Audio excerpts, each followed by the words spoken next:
brought to the surface of consciousness.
What's up, everybody? We're getting started in just a bit. Intelligence brought to the surface of consciousness. Okay, we're back.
What's up? What's up?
Okay, can you guys hear me?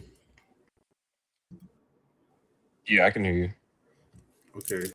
Am I still okay? Let me just make sure I'm still live. Okay. Layla speaking in a second. She got a phone call.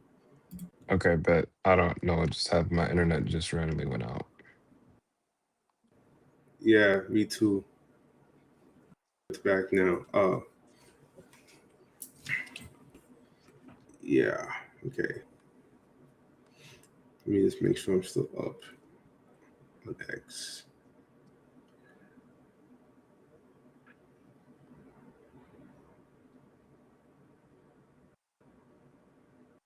Okay.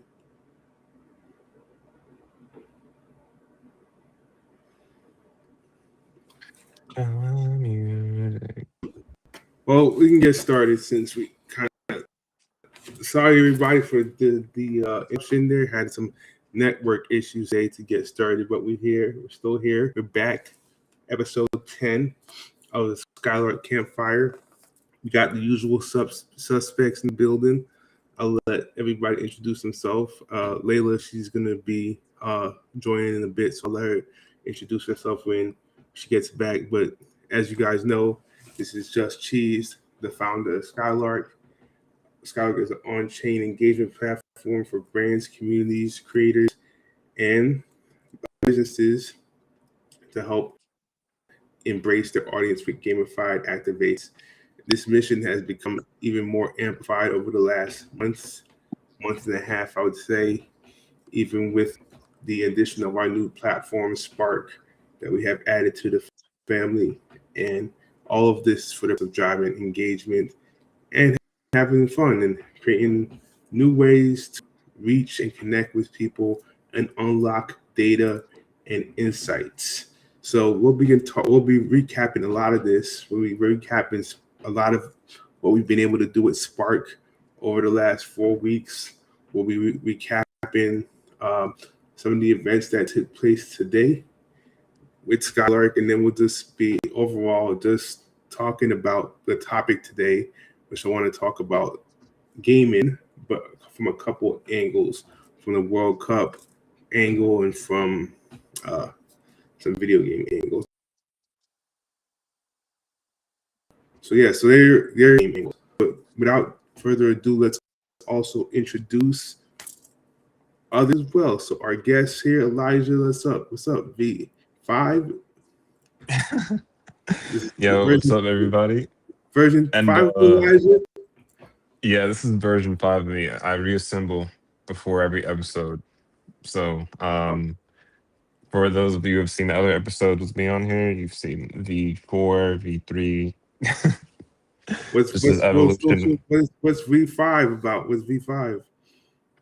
V5 is starting the new year fresh, looking forward to many opportunities. And just as a little background too about version 5, I'm a community builder. I like to take part and assist others in helping their communities build. I like to help people in onboarding to new platforms, and I also like to build organizations. So, one organization I'm helping build out is Terminus DAO. Technical, hands-on, savvy, kind of all over the place still, but you know, I have my fitting. No, that's dope and dope, and you definitely talk about that on here as well. But I like what you said about version 5. Actually, that's very timely uh, point that you have here that will go along with today's conversation. So I'm going to come back to that later on. Okay, sweet, sweet. Yeah. So actually, let's go. I know Layla is still off, so she'll introduce herself. Um, let's go ahead and get started. So I do want to open this up with, we usually open up with a video um, that gets people talking, gets people thinking. So I got a video that some of you may have already seen because of our events today, but I'm still going to play it for the broad audience to help conversate, to create a conversation around that. So with that being said, let me go ahead and get this video.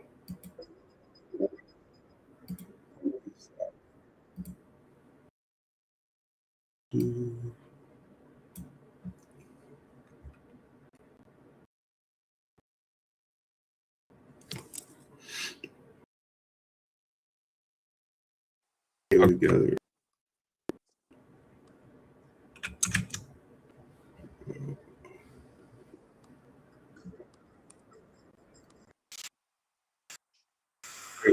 Somebody else is.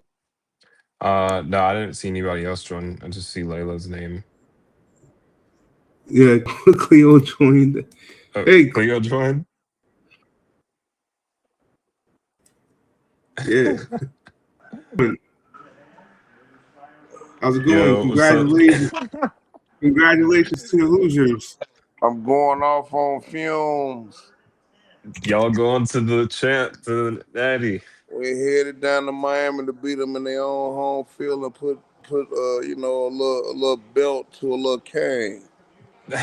Maybe Michael Irvin might put some of that booger juice down. Make sure bring back some sugar cane. When are you guys? Hey, When is the game? Man, I'll see what I can find off the port of Miami. If anything, to port up on shore. hey man. Maybe I can hook up with the biggest boss, Ross. Hey, we like to I see that, know. man. Hey, Enoch was being hilarious today. Who's that? Enoch You was. Oh yeah, he's Enoch, funny. it's been funny, man. Yeah, man, he was having a ball at the game, man. Yeah, he couldn't stop him from doing nothing at the game, man.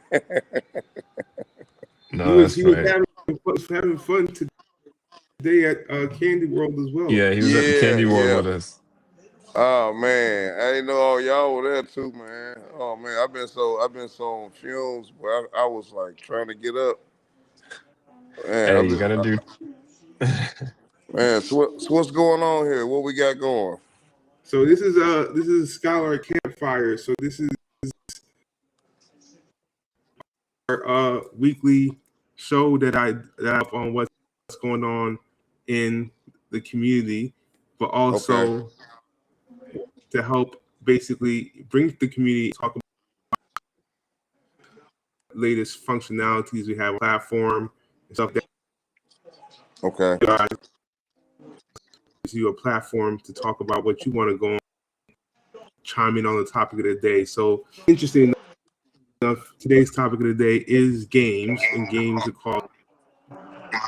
called board games. So we're going to be talking today. uh-huh. You want to introduce yourself? Oh, oh yes. Cleophas Harbison out of Nashville, Tennessee, with A1 Digital LLC. One half of A1 Digital is Sarita Blakely, and yeah, I'm ready to receive some of this enlightenment. Yes, sir. Yes, sir. So, okay, we got everybody introduced. So let's go ahead. We were going to jump in first topic or first business is usually I kick off a little inspirational video that we then talk about that afterwards. So I'm gonna go ahead and share my screen, and you guys we can watch the video together and then have a conversation about it. So I'm gonna share my screen.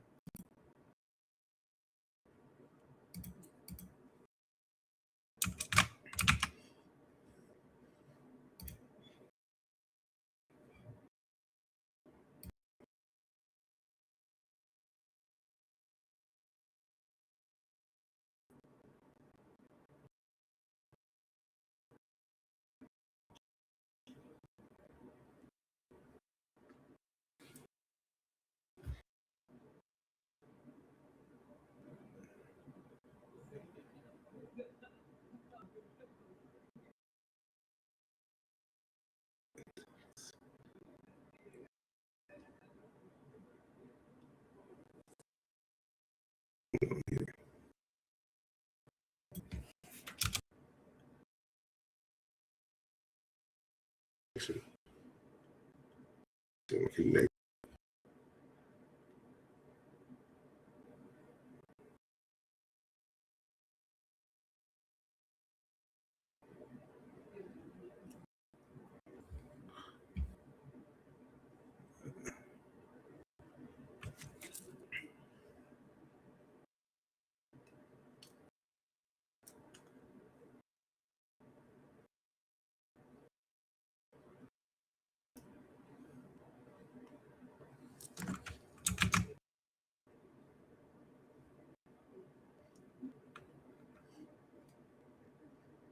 You still hear me?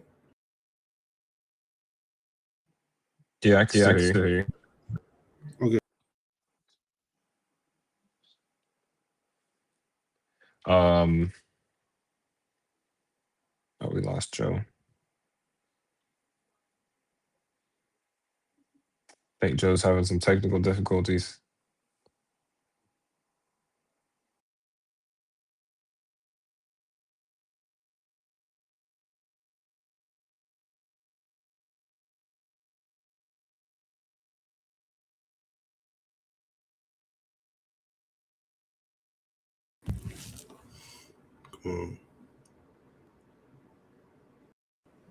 Yeah, we had lost you for a second there.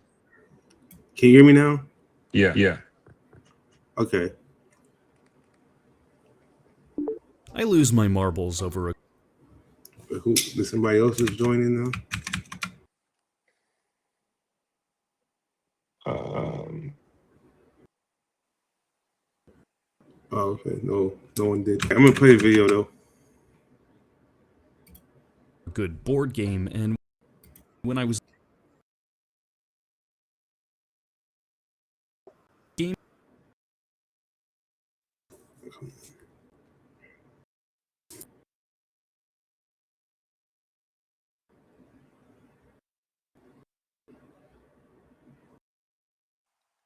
Did you pause it? That is being really. No, my internet today. What is going on?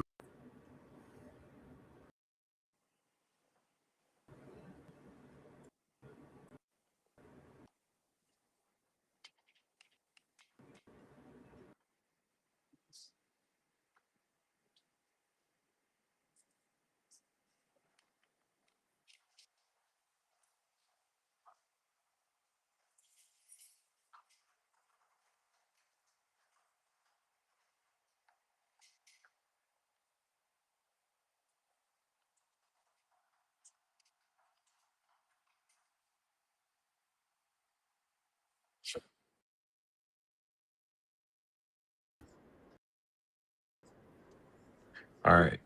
We got lost you again. Am I back? Yeah, you're here now. I see you.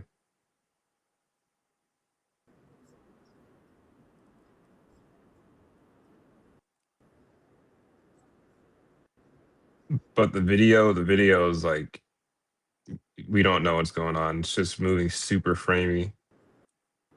much worse. When the disease system leads to weak muscles, even paralysis, especially in children. This can under complications after it's run its course, like skeletal deformities or muscular deficiencies.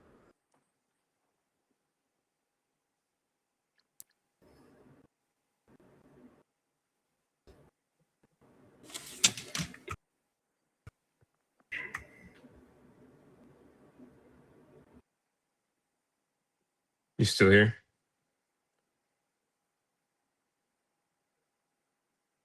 Something's going on with my internet. I don't know. I have to figure that out. But the show shall go on. All right.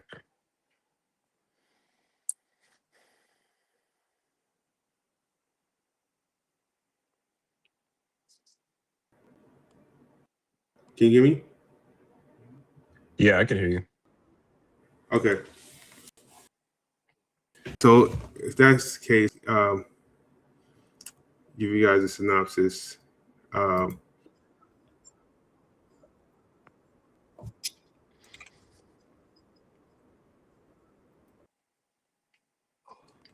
Okay. Just talk about it, watching the video. All right. Okay. So I'll give everybody some background for those watching about what we were attempting to play was the history of how the Candy Land game right here was formed over time. Right now, Candyland the game started in 19, and it was during the polio outbreak. Right, at that time, a lot of kids that were catching polio couldn't be around other kids, right, due to the contagious nature of it, and other kids that didn't have it, right, and given that a lot of kids weren't allowed to be out in parks, public places, they had to be in the hospital, right? So that being said, uh, they needed something to help them feel like they were going somewhere. So this, interestingly enough, a retired school teacher, she caught polio, and then she was admitted to the hospital where a number of kids were in San Diego. And being with the kids in the hospital, she too started to realize this issue of the kids not having anywhere to go or anywhere to escape, anything to do, right? So she created a fun game that didn't require any, right, minimal reading, that kids were able to just play and feel like they were on a journey to see the queen. And in the game, the name of the queen in the game is called Queen Frosting.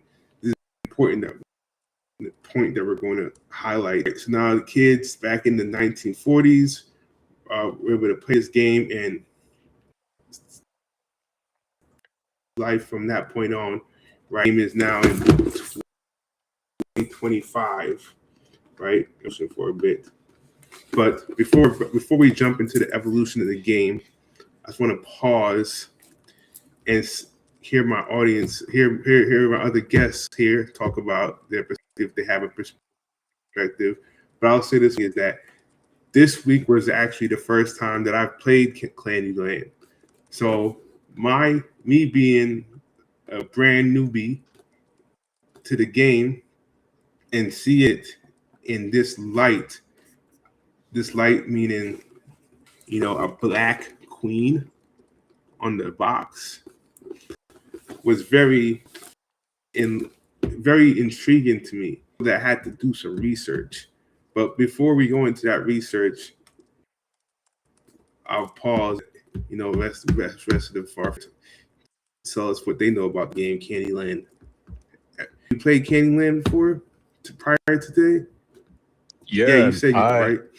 yes, I played it. I played it a long, like, years and years ago. I don't even remember when I last played it, but I remember the board was nothing like how the new one looks. The new one is like more, I would say, 2025. I don't know how to explain it. It's just like it's been made into like some super Disney-fied animation looking. And the game used to look more like a little board game. And but now this one is definitely more centered. It looks like it's definitely centered for today's kids generation. But yeah, I've played it before in the past, and it seemed different than how it used to be, because it used to look a little more like I don't know, it just used to look more like a regular board game versus how it does now. Interesting. Yeah. I've walked by Candyland in the supermarket, in the store, not supermarket, but like in Target and stuff, and never really thought much about it, because I know it's a popular game, one of the most oldest games at that as well, up there with Monopoly. But that being said, for today's event, I had to pick it up and give it, that being the 2025 edition, right? Then it was just interesting. don't know. Cleo, you have anything to say about Candyland?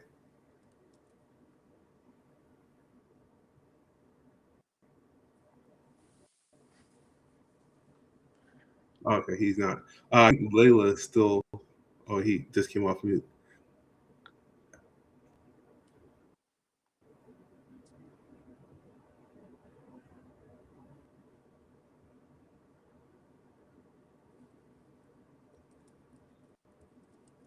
Okay, if he chimed in, I'll let him say what he has to say. But I think Layla is still away. Okay, so talk about today's activities in a bit, but I do want to go down the rabbit hole more on Candyland, right? Um, what interesting things I started to pick up out of the game.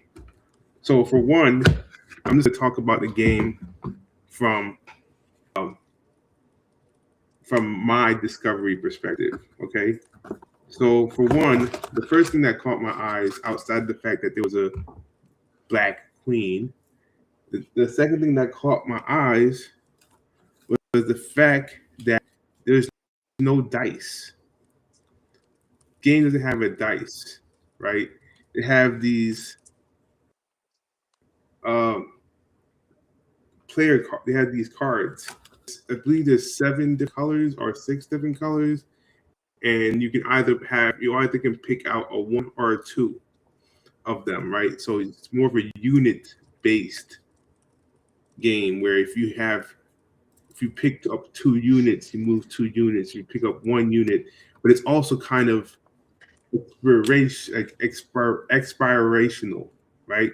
Like there's a limited number of moves because the bag is this is much moves, and so once the bag is of moves are expired, the game is kind of over, or you can put the moves back in the bag and start over, right? So that's different from a game with a dice because dice kind of gives you kind of more rolls and you keep rolling until right. But this is the number of turns. The turns are actually what I am actually saying is I'm calling them because we're in Web3. The turns are actually kind of non-fungible, right, in nature because in essence, right, there's only five of like each piece.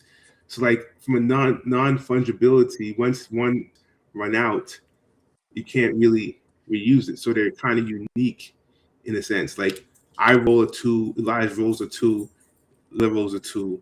We can all continue to roll 2s infinitely on a dice, but there's these actually non-fungible items that run out, right? That's another thing that's interesting. And then the super thing that's like these are super non-fungible, right? Like there's only one of each of these. There's the 5 candy spots. So these I thought about non-fungible because like as you get them, there's really no other way that this card will be played again. Right. So let's think about the person who gets the looking at the board. I believe the candy that's the closest to the finish line may be the let's look at the board. I think the candy that's the closest to the finish line is the peppermint, right? So as soon as you draw the peppermint, you pretty much win the game. Yeah. Right. So that interesting dynamic of gameplay. So I'm gonna pause there. You have something you want to say something? All I was gonna say is that yeah, I agree that the dynamics are really interesting, and then two, the non-fungibility about like the candy pieces being like 1 of 1 is pretty interesting. But all I was gonna say is that peppermint piece was just like a cheat code piece. It's like that one's not even fair to have.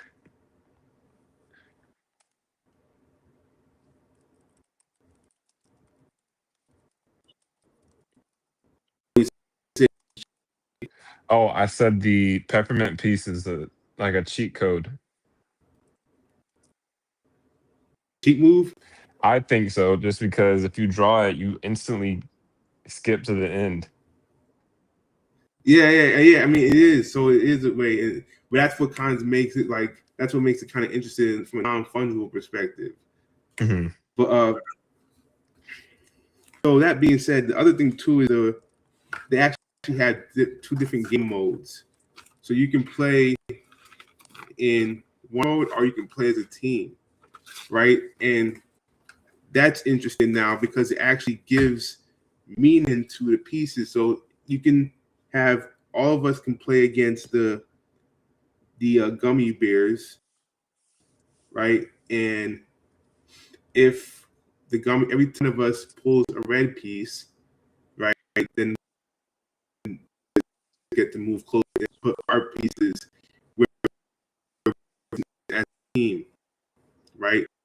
And I think about that being a different because now we're playing against, where all of us are racing against the gummy bears as a team, but it's also a probability factor that as we reach into the bag and more pieces are picked out, we each increase our opportunity to pick a red piece. So mathematically speaking, we're racing against the gummy bears, and it mathematically as time goes on, it gets harder for us to beat the gummy bears if we don't beat them fast. So I thought that was interesting too, because our games, or maybe I'm just now paying attention in so much detail, gamification dynamics of board games, and this being Candyland, and not having ever played it before until I am now the grown age that I am. I think about these things, right? So, hey, we got Layla here. We're talking about Candyland. I don't know if you played Candyland I before, played but if Candyland you want to growing up introduce as a kid. And did you just say you've never played it until you became an adult? I just played it this week. Oh my god. I remember playing Candyland along with Chutes and Ladders. Those games would always be together for some reason, but I love Candyland. I Well, completely okay, forgot about the ladder Candyland game. moves more like Shoots and Ladders, minus the Yeah, it dice. does. Yeah. Then you had Trouble. You had what was Surgeon. that? Surgeon. Oh my gosh. What was the other one? Sorry. I used to love Yep. Sorry. Yeah, I And have sorry. I have sorry here. I I have remember the like name was Life, The surgeon game Monopoly. used to scare me as a kid. I don't know why. That's why. Yeah. which game? I don't know why. Say again, Uh, Joe? Which the game said surgery you? one. Oh, Yeah, the surgery Operation. one. Operation. Yeah, that's what I don't Operation. know why. I don't know why that bothered me as a kid. But Jenga, Manicala. Now I'm thinking about all the yeah. games I used to play as a kid. Yeah. But Candyland was like my favorite as a very, very small child. Okay, so then elaborate more on what was cool about Candyland for you. When I was a kid, I think I just liked. Man, it's been so long since I played Candyland, but I think I just liked the whole. I just like the graphics on it. I'm trying to remember how we played Candyland, but I remember the aesthetic of it. Hold on. Well, we're about to talk about the aesthetics and Oh yeah. Oh my gosh. Candyland was such an easy game too. Like just to maneuver through it. I don't really remember it being that like trouble, like that much trouble, where you're like, oh my god. It didn't make you stressed out or anything. It was a very peaceful game. You know, just the colors and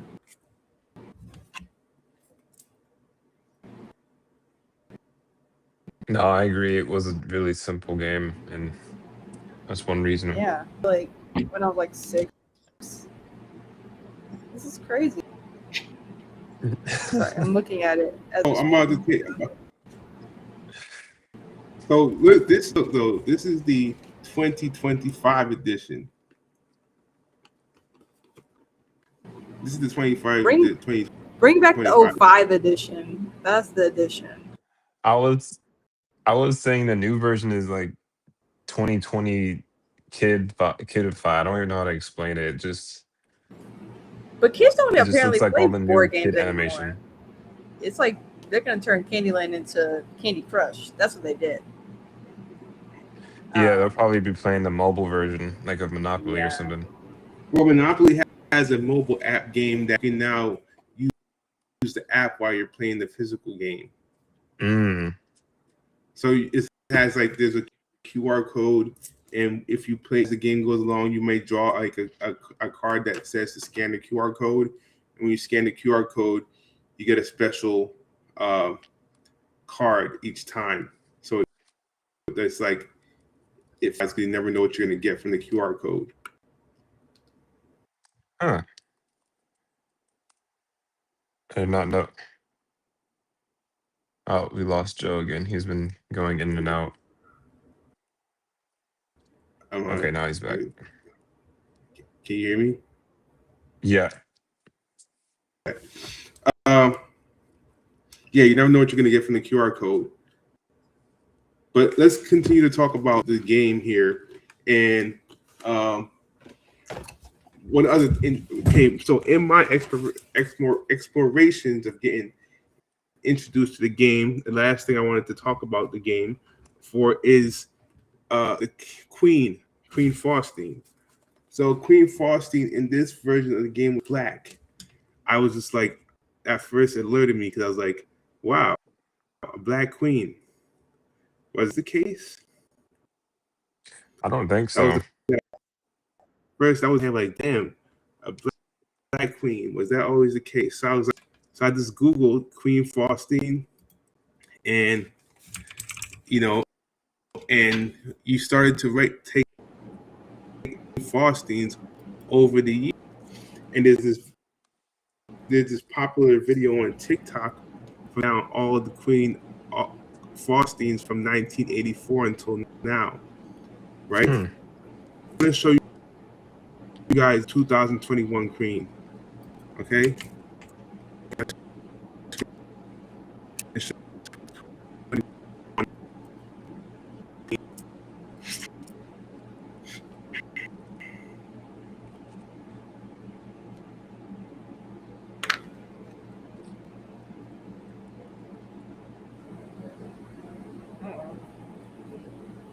Show y'all this.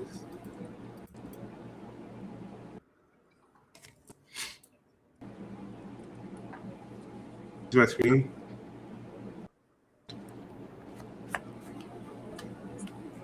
Yeah, it's blank right now. Okay, there we go. I see the Candyland board. This, can you see this right here?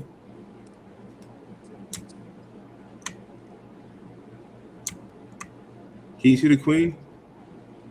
Yes, I see the Queen. She's next to the King. Yeah. This was the Queen in 2020,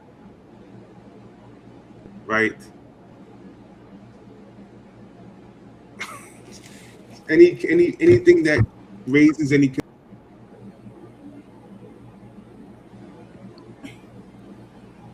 So her hair like licorice? Would you say?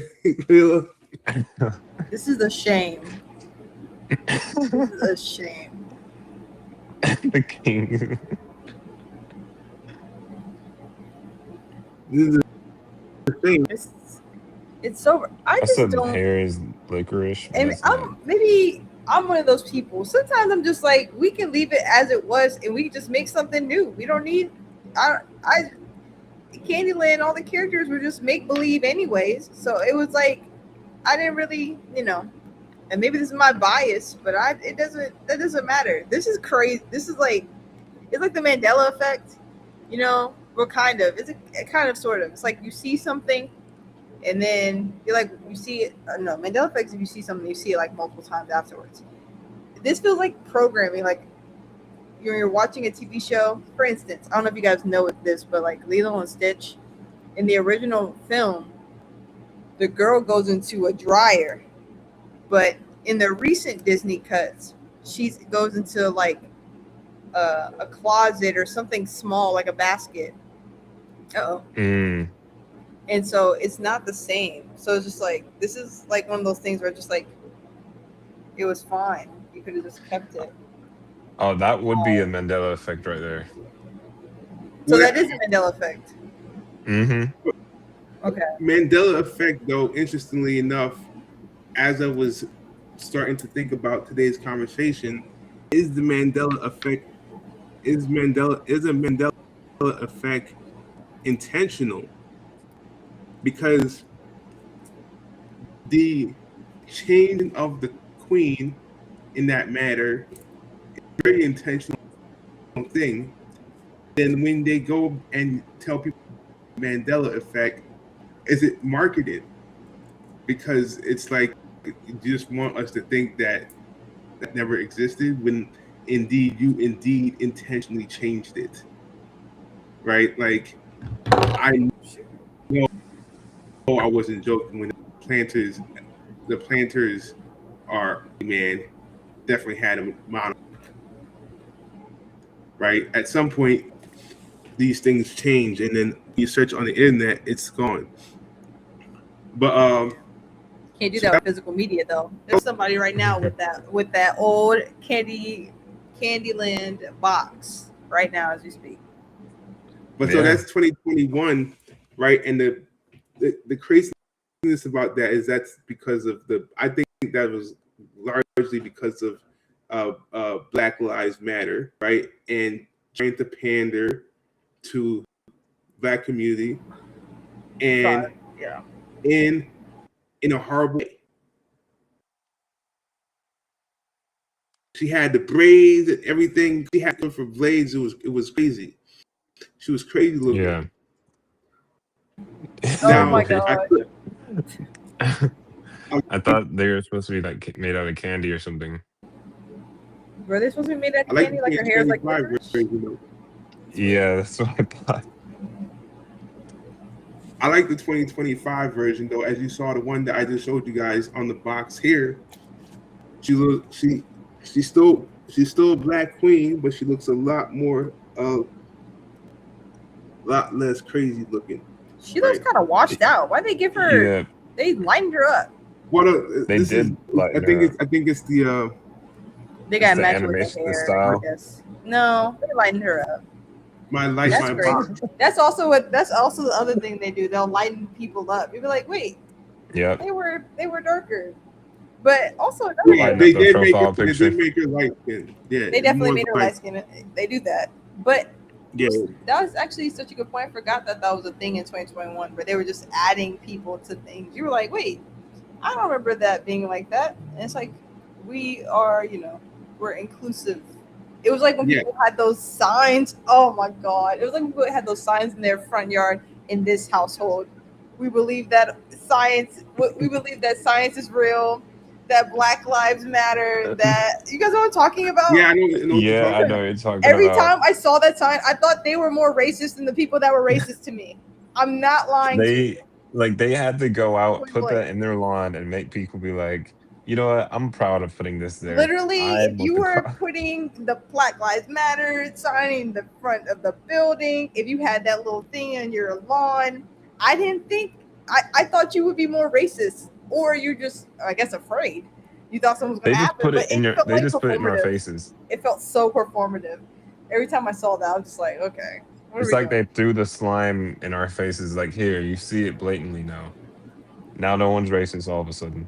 Yeah. It's like it's like it's okay. It's like we know it exists. You don't have to I don't know, like be performative, like a performative male. It's like a performative male. It's like, babe, you don't have to pretend like you read bell hooks. It's okay. You don't even know what that's about. You'll never understand. You'll never understand a woman's experience. Don't pretend like you're like, oh, I'm sorry you have ovaries. Why? It's okay that I have that. Like that's not unity. That's not. Yeah, no, I get what you mean. Going back to Literally, this, yeah. I get what you mean. Yeah. no, but exactly, and that's why I think there's a deeper rabbit hole with the amount of people who also utilize that as an opportunity to get funded. Right, companies will money at anything to say, "Oh, I support Black Lives Matter related." So if I'm so and so, and I put this sign outside my business, I get seen as a Black Lives Matter, and I can get extra funds. Like that Nancy Pelosi picture. Do you guys know what I'm talking about? You guys know what I'm talking about? I The don't think Nancy I saw Pelosi that. picture? I can look it up though. Let me see. Oh my God! Look up What picture? Nancy Pelosi Black History Month. I swear. Oh She's yeah, kneeling down. yeah, She's exactly. kneeling down. That was Oh. those were another one of the key moments. Exactly. Oh my God, this is my first time seeing this. Or when they put the kufi, this is like totally unrelated, but when they put the kufi on Thanos, did you God. guys see that? You know what I'm talking about? Bro, Like I can't believe opening this up is a his like thing. third eye. It's just too many. Like that was This just looks such a like weird time. ritualistic almost. Yeah. I Wait, believe it was like who a are you talking about? Thanos. They put the kufi on Thanos. Oh, okay, yeah, I remember seeing that on Thanos. You know what I'm talking about? It was just so much going Yeah, on I during know. the time. It was just weird. That Marvel had nothing to do with that. Somebody on Twitter did that, but yeah. How do you spell Kofi? I've actually never had to spell it. I've only ever had to say it. I would say K-O-O-F-E, Kofi. Let me see. It's probably spelled it wrong. But yeah, I agree about the whole performative thing. But honestly, going tying that back to Candyland, that's all Candyland was like make believe. It was like, oh, we're performing. We're like in our little make believe world, or we're doing this, and we're also, we're part of these different lands.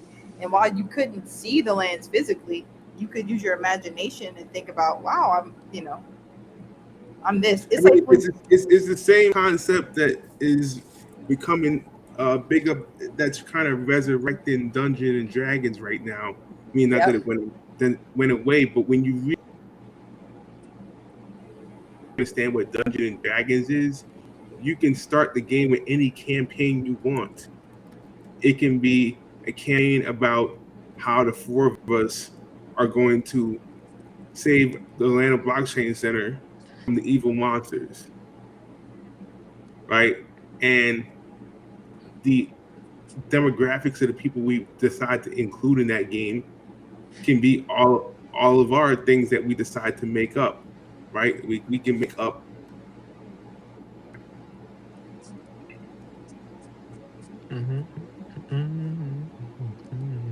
Yeah. Sorry, I just shared you guys a picture of Thanos and a Kufi. That's not the one I was talking about, but I'm looking at it. Let me see. that's just the random stuff that was going on. That actually looks like someone, yeah, in Atlanta.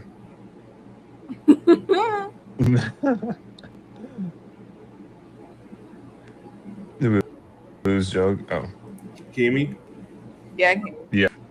Okay, yeah. So I'm glad you guys chimed in on that, but we're gonna actually go into that a little bit more when we talk about some more of the topics today, including I did want to come back to talk about Elijah version 5.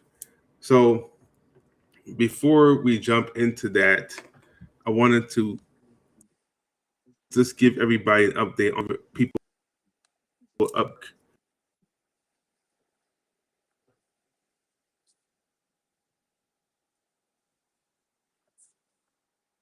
Joe, you can't hear you. Things that have been.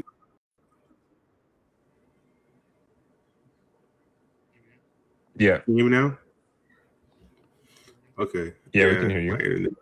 My internet has been bad. Okay, let me share my screen. We can talk about.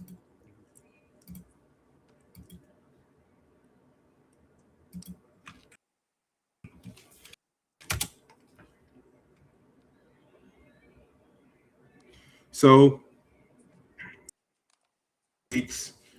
we've been running Spark campaigns, and Spark, like I mentioned earlier, is our new platform with inside the Scholar ecosystem, and it allows for AI creators to create artwork and vote on one another's work for a chance to win. So basically, AI art competitions, right? We've been holding a number of sessions,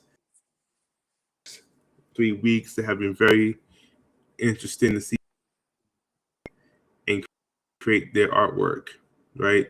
The sessions that we've had over the last 2 weeks include this where people they contributed their perspectives of a world within a world, right?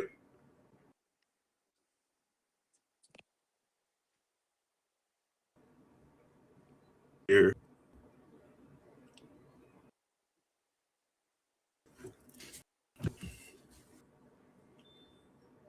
you can see some of the art from that session. Here's some of the art that people created, right? And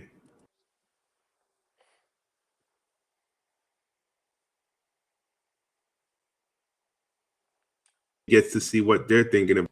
A person was thinking about Batman.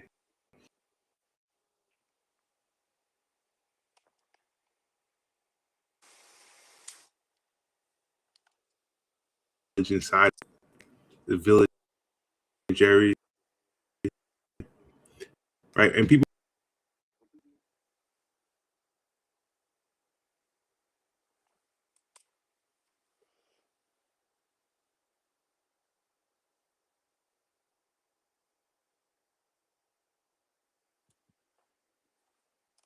Joe, you're complete.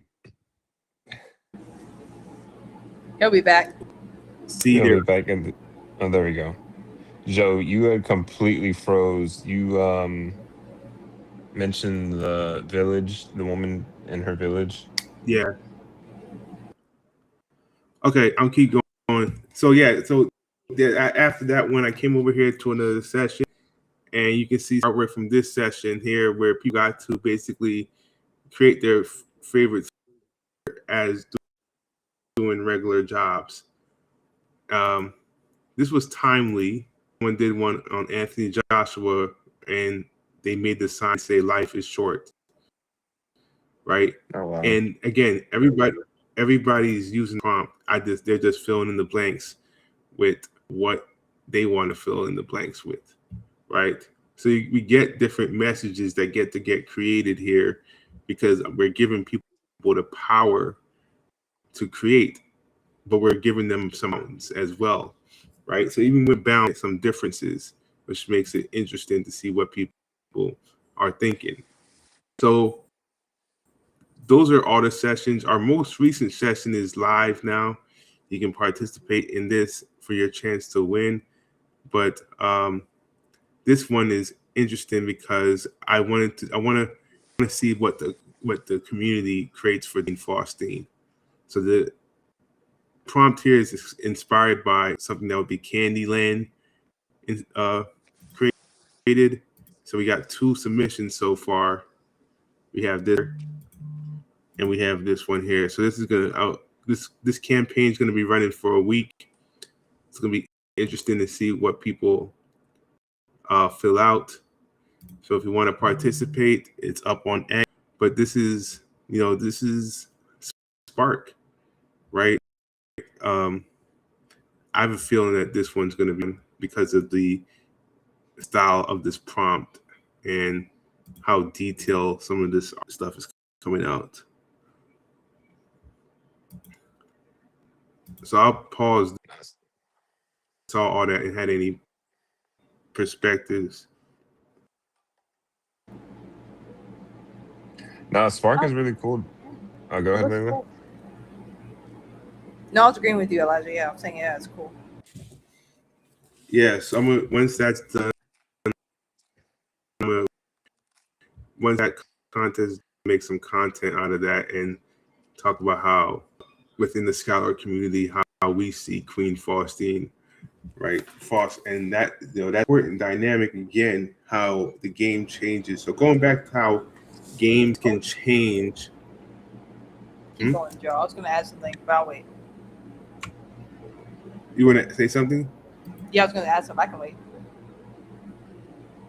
You want to say you want to do what? I'll just say it. Sorry.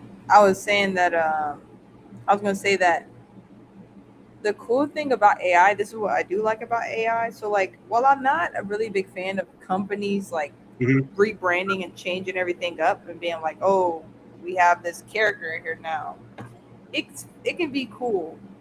But what I really like about AI, there's this there's this artist. Her name is, or she's a professor. Her name is Dr. Natrice Gaskins, and she has this book called Techno Vernacular Creativity, and she speaks about how technology gives people the opportunity to create culturally relevant things. So, if you think about music, like with hip hop, how it originated. If you think about um, like house music, if you think about why can't I think about what they do in Detroit? I'm trying to think of the sound they do in Detroit. Detroit techno, right? Like techno music, all that stuff. Like even now with AI, it gives people the opportunity to create culturally relevant things. So a story that was primarily told from the perspective of one group can now be told from the perspective of another group. Um, and I just think that's a really cool opportunity. So with what you're doing with Spark, it gives you the opportunity to create culturally relevant things. So they can create this princess that, from my childhood, she was I was she like a white cotton cloud? I can't really remember. I don't really remember her being anything like. I just remember her being something like that, to being, she can be a black queen, she can be a Latina queen, she can be an African queen. Like there's just so many layers to that. But culture is also relative. So, there's Atlantic culture, and then there's also Southern culture, and then there's, Caribbean culture. There's all this other stuff. Like this, it's kind of relative. So it can kind of scale. But for the most part, I think that that's really cool about Spark is that it allows people to make culturally relevant things. Absolutely. And on that note too, it's like, okay, so during the pandemic, I noticed that the rise of the metaverse, right, and the conversations that were spewed at that time about personalization and the ability to basically have a, a, a Spider-Man multiverse come out, right, and that was one of the biggest um, things that I've have come to appreciate at that time, because the introduction of Spider-Man multiverse was that in any world, like in any thematic culture space, there was a Spider-Man, and that Spider-Man was maybe in this world. Spider-Man was fat, but it was okay because in the fat Spider-Man world, he was doing his job really good while being fat, right? And in the black world, he was doing his good real job while being black. So it was heal. A lot of people didn't like it still, but it still created that conversation that we're having right now, where AI, right? Initially it started off as something that was seen as trying to appease to different communities. And yes, that is not, I'm not saying that's not true, but I'm saying when you now give the tool AI to people individually and tell them, hey, go create the version of you, we want to do it, right? We want to do it. We don't necessarily want it done to us. But if we tell us to, hey, you want to reimagine this world with your lens, then we'll take that opportunity to.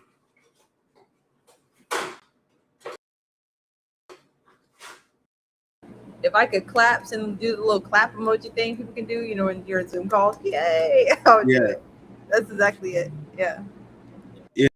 So I'm with you. But on that note, um, let's talk more about um, editions, right?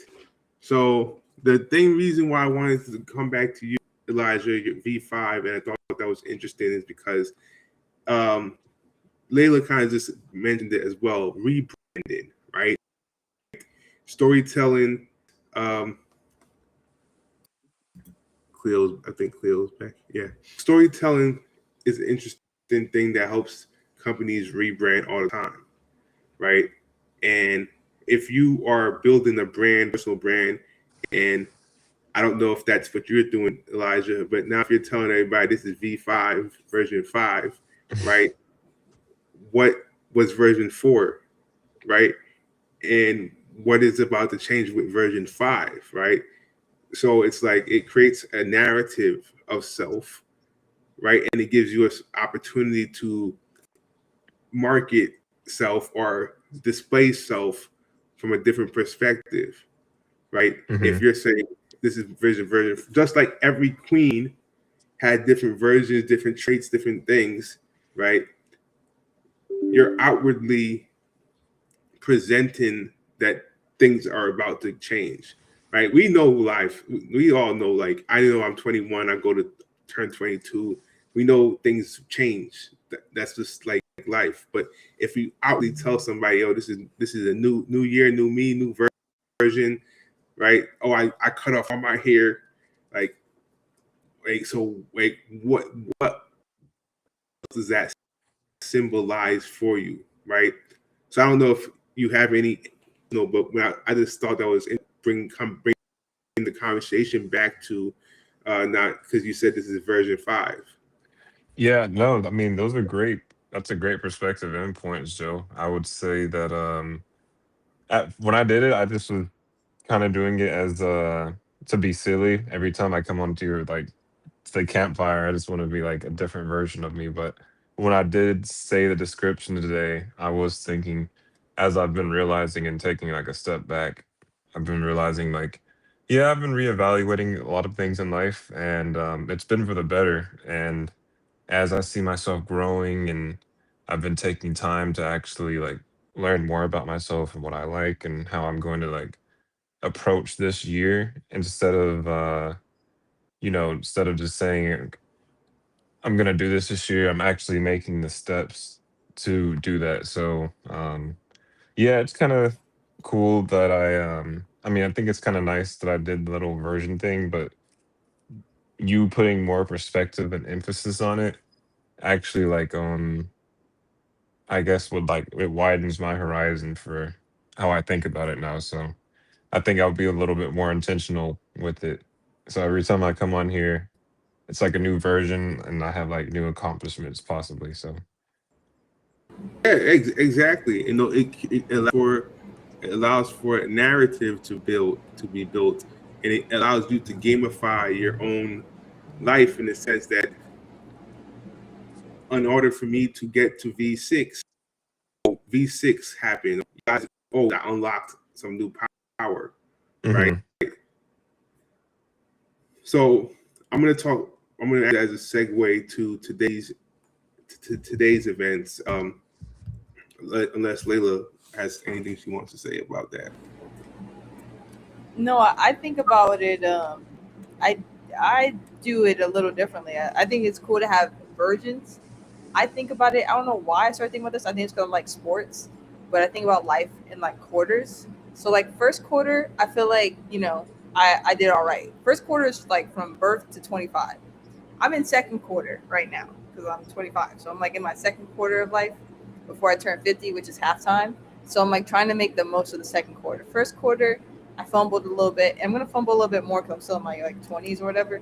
I mean, life happens, but like I think about it like that, like a quarterly thing. Like it's kind of like a competition, but also not. It's more like competition with myself. Like how can I keep Mm. improving until halftime when it's like, that's when halftime is when you really look at the scoreboard and you're like, all right, what are we can maybe make something shake in the third quarter, really can, but second quarter is really where all the magic happens. So that's kind of how I imagine like my evolution.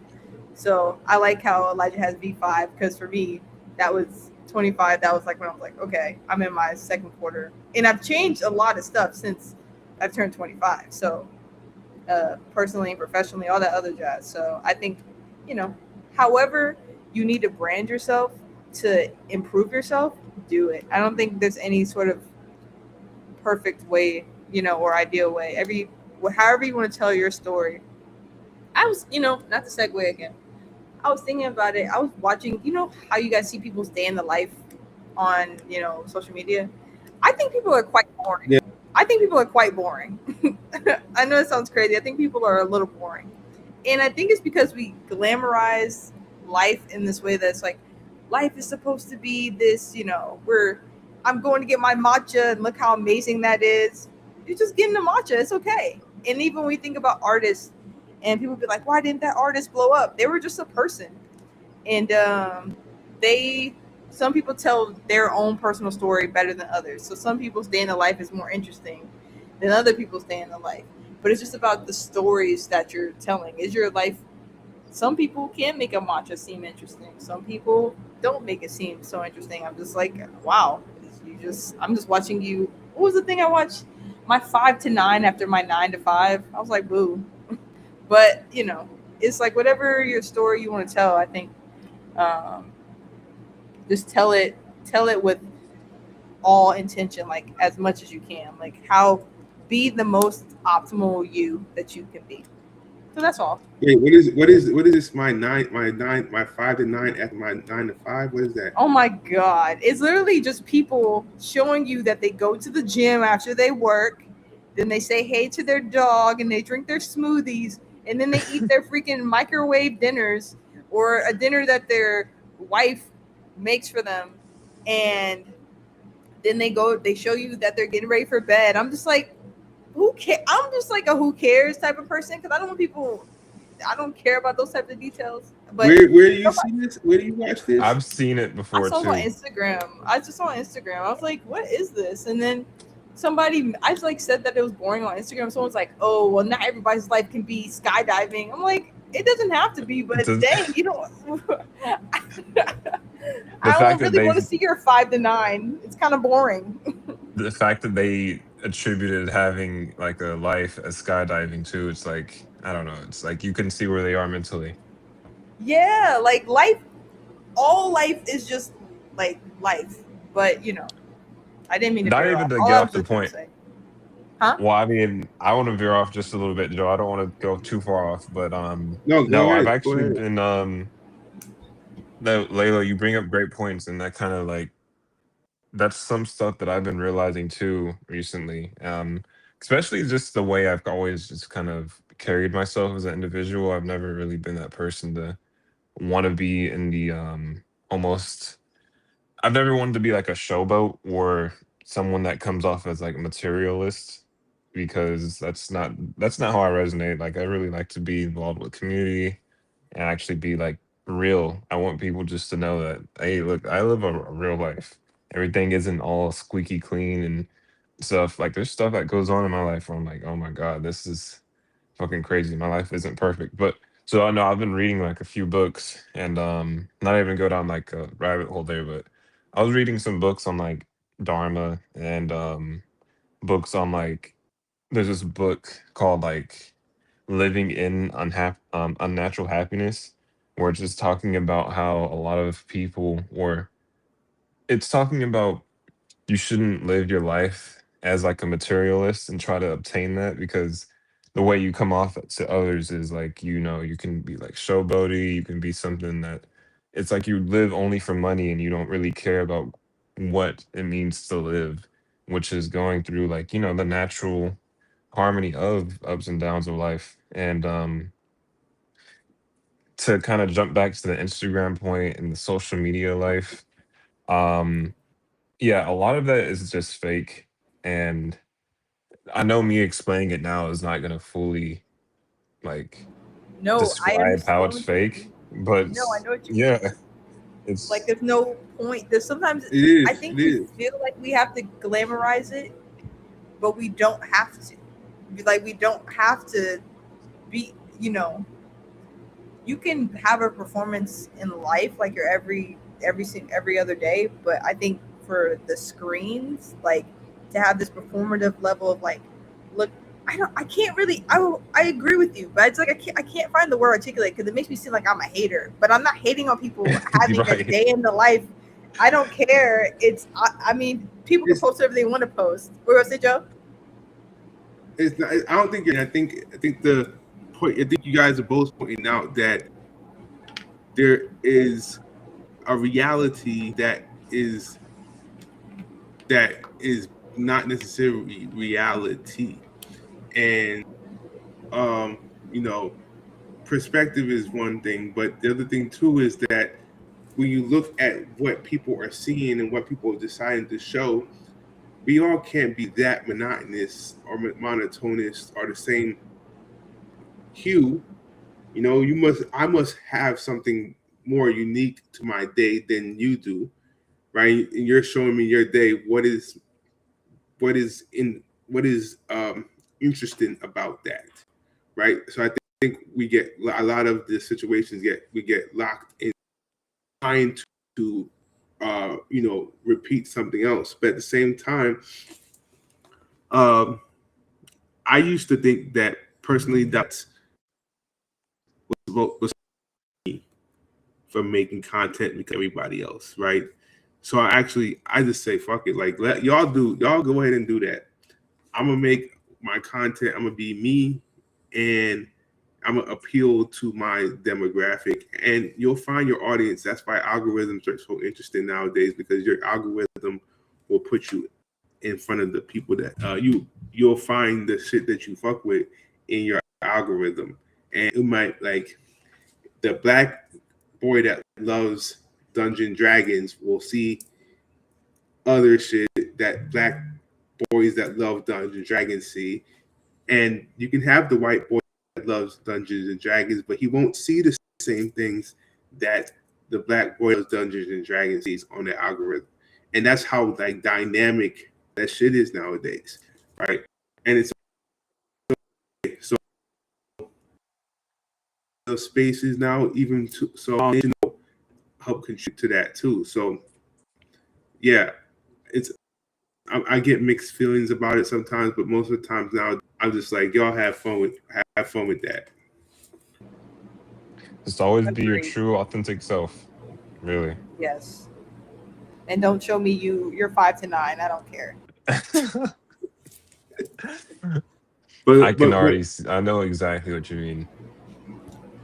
speaking of uh art, so how the day went today.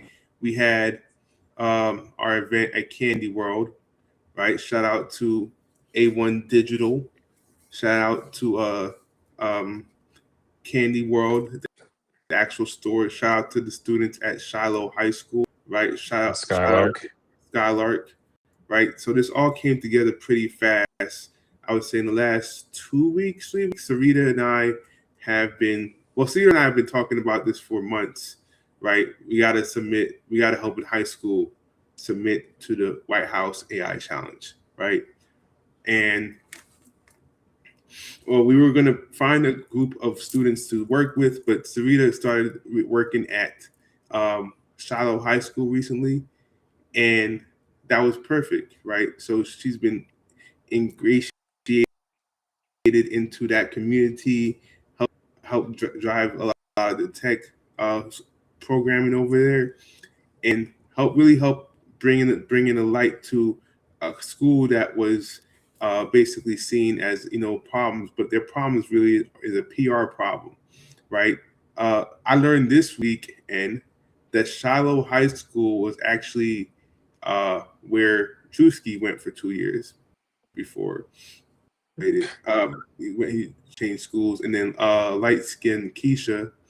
I don't know if you know who that is, uh, but she's a rapper, and she's also an actor, but actress. Uh, but she graduated from Shiloh High School, and so it's just interesting. That was something. But also, Shiloh High School is one of few academia schools in the state, right? Which actually means that some of the students can pick their major as early as their sophomore year in high school, right? And start to earn credits for it. So the students need to know that they're going to school and they can take advantage of these programming because of the label of the school, right? And people need to appreciate or recognize a school in their neighborhood as such. But that hasn't been the case for a while. And, events like this allow to change that light of Shiloh, but also allow us, the students, to step outside and say, hey, guys, this is where we like to hang out. We like to hang out at Candy World, and that we can change the world through X, Y, and Z. So we had a lot of activations there, and we also had unlocked some good data. We had some augmented reality experiences that was there. That was there as well. So I'll stop. I'll pause here, and I'll let. I know Elijah, you came through. Thank you for coming through. You want to talk about how you felt it was today? Yeah, sure. I think the environment was really cool. Jessica was very sweet, and it was nice to see or hear her story for how she originally started in the truck, and then she moved over to the store. That was really warming to hear. I think it was nice to see how she basically candified a lot of different foods and came up with these really complex drink combinations. Mm-hmm. Very sweet, you know. It's definitely something I couldn't eat or drink all the time, but it was. I know a kid would enjoy it as a special treat every once in a while. Um, but yeah, I think it was really good and fun. It was cool doing a little interview for um, the two students for Shiloh High School, and it was really cool seeing how Skylark was leveraged to like activate the plat or the store, the treat store. I don't know what that would be called. Yeah, yeah. Drink, Candy World drink and treat. Mhm. No, thank you. So yeah, that I appreciate that. So let me ask you a question though. In Yeah. terms of gamification and storytelling, what elements stood out to you? So what stood out to me in basically was almost like once you get in there, you know, you see that you're entering in because I know that the store is kind of Candyland themed. So the gamified aspect is like like you are one of the kids going through Candyland and you're going through the different quests which happen to be Skylark. Hmm. So that was one gamification aspect of it, and then two, actually scanning the QR code, learning about what the game is and how to get some like coupons or some money off of your purchase just to add to the game aspect as well. So I would say those were some things.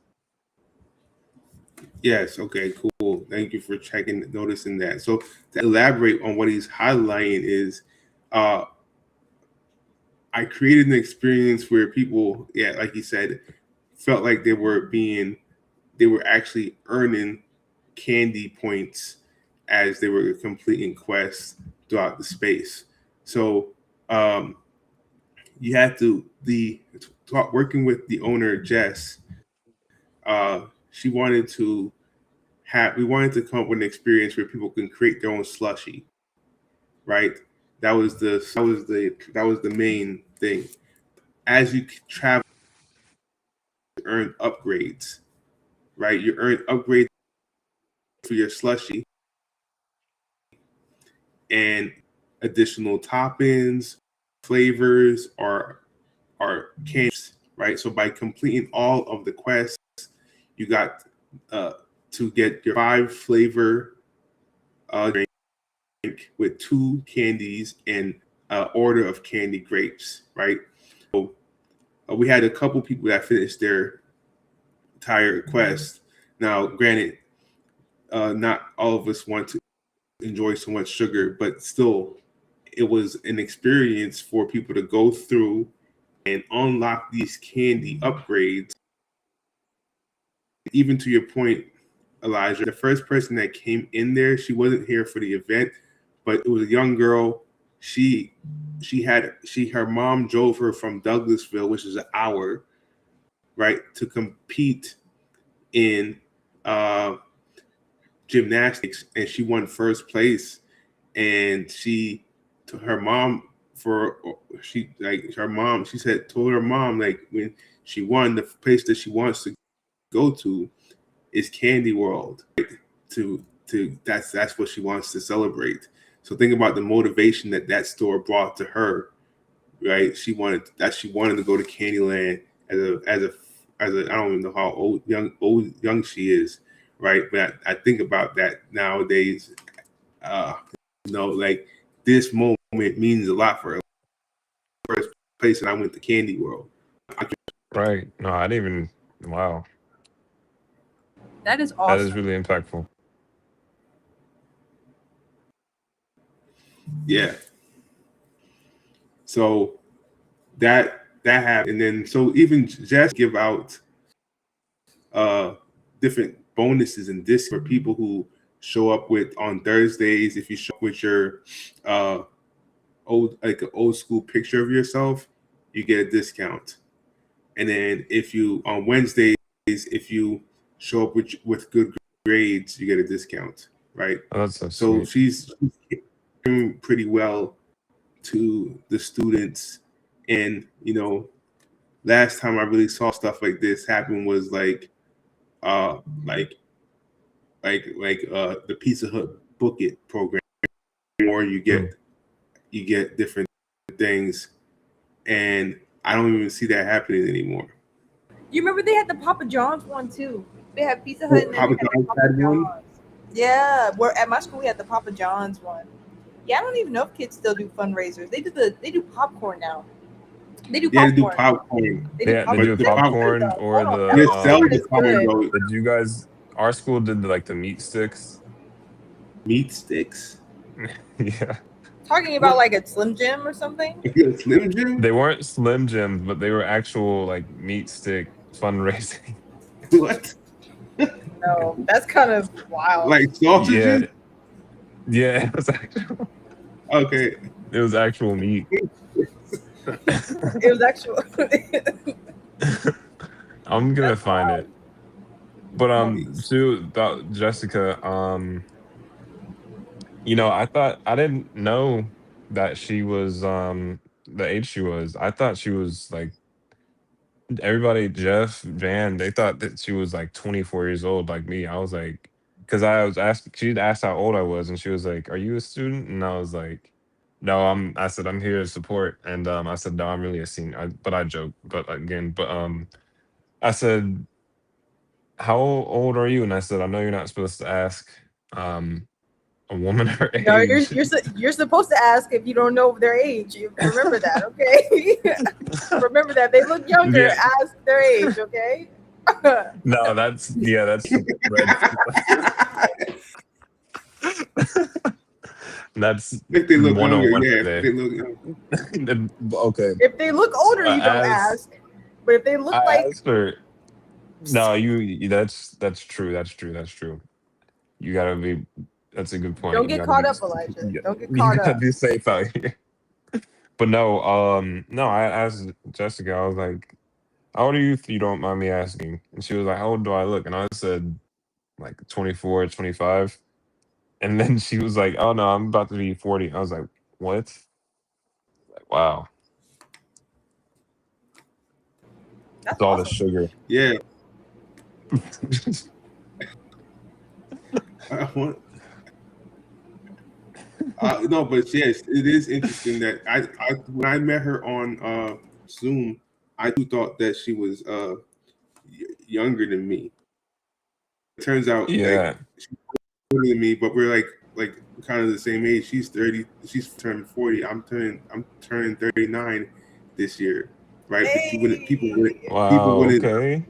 people wouldn't think that, right? People would like No, everybody you thinks wouldn't. people think I'm 27. Oh Yeah, wow. I remember when I first met you, I thought you were 20 something. Yeah, I thought you were in your early 30s for certain. I thought you were 30. I thought you were 30. So when you told me your age, I was like, oh dang. What is this? How Hold much? on. Oh, these are I don't know why it does like opposite view on this, but these are the sticks that they used to sell, like Oh, country yeah. mutes. This is Yeah, so crazy. yeah, this is what they did in my high school. We They sold sold chocolate these. bars. We sold the little chocolate We sold the bars. chocolate. So they sold chocolate bars, they sold popcorn, and they sold meat sticks. Man, your school's trying to get all That's the money. like luxury. That's like luxury Slim Jim. Yeah, luxury version. I wouldn't eat. I ate one, but I didn't eat it. Interesting. But so I mean, fundraisers are interesting. I met a guy though recently at Sarita School that does fundraising, but they do it through jerseys. So you can basically get a custom jersey and put your name on it from the school, right? So that's a different type of loyalty because now you feel inhabited in like part of the team of the school. So something, and I still want to run this by T Gold, right? And um, something that we can try. I think I want to do this for the DAO. It's an idea that I have for the DAO. Mm-hmm. But if we use the 3D printer to create run a fundraiser, right? And we allow for people who donate funds to do it as personalized, right, as we want, right? Like we can dynamically cater to a different group because 3D can print anything with AI. So we can print anything Right. really, and we can raise funds for out of any ecosystem. So just high level thinking about that now. If we wanted to raise money from certain communities, we just got to 3D print something that community likes, right, and show how the money is going towards that, right? So something to think about, and we can personalize it as much as we want as well. Like we can put your name on everybody who donates gets their name and version 1 of X. But yeah. Layla, how long do you Joe, not even to get off your point, but how long do you keep your Christmas tree up for? So this is not my Christmas tree. This tree has been up for like 2 years at this point. And this is not my house, so I don't know. It's all purple too. This is my uncle's house. He's a cute, so you know, purple tree and stuff. Understandable. So I guess I'll take it out eventually. I don't know. At this point, it's just a part of the decorations of the house.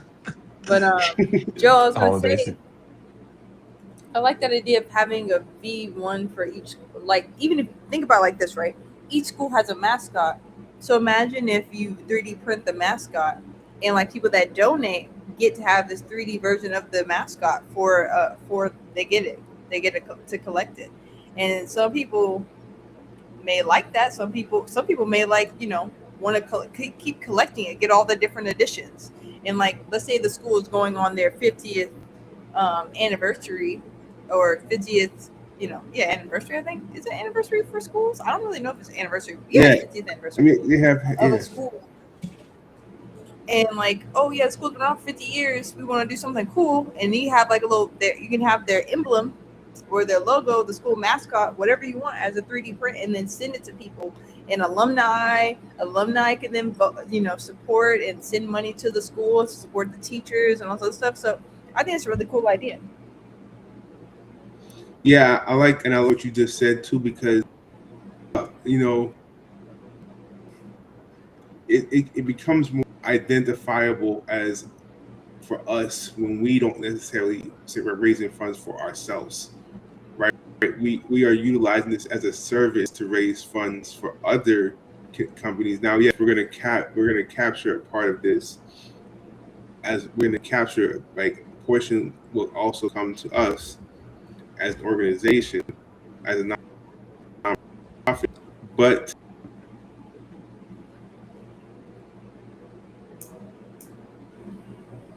sub communities where at the same time maybe even also teach about Web3. That's yeah. think there's an opportunity there for sure. So, let's keep cooking on that. But I definitely want to. Honestly, Put give a some more- Web3 Candyland. Hmm? Make a Web3 Candyland.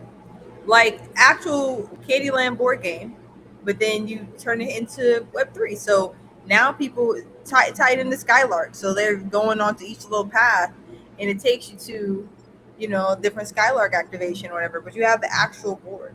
And then the activation can be within your home. So it's like, oh, you know, you go, you know, set up a wallet. I don't know. That's just something I pulled out of my head. Or, you know, go look up this word. Or it can be way more engaging. But you can have a Web3 Candyland. And then, honestly, the cool thing about Skylark is that you really could just spin off with any type of board game.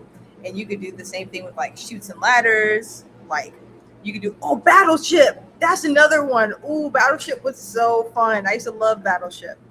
Do it with like Battleship, and honestly, Candyland is like just one of multiple iterations that you have with Skylark because you're gamifying everything. So all these board games already exist. Just pick one. What do you say? It'd be like the Block Scout thing. Just pick one. Just pick one, yeah, and just make it. Yeah. And now you can make it like you know, just engaging, like the thing that you guys had at ABC on Thursday with the draw with like this right here, right? It was like, I think right now, this thing right here, this was so cool. Yeah. You guys could just like draw on it. But I think the thing right now is like people want to have that sort of like disconnect from their phones. So giving them the opportunity to like have a physical board game, so that digital component we always talk about. So it's physical, but it can also take you to digital. It has digital components, but for the most part, you can just play on this board game. I think that would just be cool. How is Skylark spin off of all these different games? I'd be careful about IP, but you know, for the most part, you could just, you know, make some cool board games. Yeah. I definitely want to build a board game. Like how that plays out, I'm still pending. I'm actually really like, it's gonna be a mixture of like, I want it to be a mixture of like Formula One and Monopoly and Monopoly. What's the first one you said? Formula One. Formula One. Okay. Like NASCAR, like what they had little cars you could pull back and they would drive. That's what I think about when you said that. I Yeah, know but the not actual NASCAR. Formula One. I know what it is. I know what it is. Hot Wheels. That's what they were called. They were called Hot Wheels. Sorry, I meant to say Hot Wheels. Don't even. Okay. Joe, I will reach across the screen. Look, Joe. I know you know better. You know better. I do. I was trying to say Hot Wheels. That's what it's called. It's called Hot Wheels. You guys remember Hot yeah. Wheels? You're trying to say Hot Wheels, Formula Hot One Wheels. was Hot Wheels? Yeah, but I'm saying like if you have like little miniature, they can just and they can drive off. And you know they would have the little loops. Oh my gosh, Yeah. this is taking me back to my childhood. You could go in the little loop. You guys ever play with the marbles? Oh, you had the Yeah. I remember the Oh, yeah, marbles yeah. would have the little like go on a little journey. Same thing. so you had with the fancy Hot Wheel carts? I mean tracks? Well, I didn't have it, but where I would go like for my after school program, they had it, and so it'd be cool. I used to want So- some of those so bad. I used to like have them as a kid. I used to like manually bin the flat tracks and it would mess up the tracks, but I made it work. That was back when they just had all types of toys. I used to have a toy. It was a car. It could supposed to be able to drive over snow and water, but it didn't really drive over snow. So my dad was like, "We're never putting that thing in the water, or it's gonna just fall down." But like, Was it a remote car? yeah, my dad had that's his cool. remote control car too. He would play with those. Yeah. Bring all that That's a- stuff back. There's a big culture around remote control cars. Really? I will see people on Stone Mountain sometimes driving Yeah, remote on control Stone cars. Mountain. People Yeah. on Stone Mountain, they would drive the remote control trucks up Stone Mountain. Yeah. That's crazy. I need to get on that. I need to go ahead and get my little remote control car. My dad had a red one and he had a blue one. I remember that. Like But no, I they definitely have don't see that. tracks. They have tracks. They have tracks of.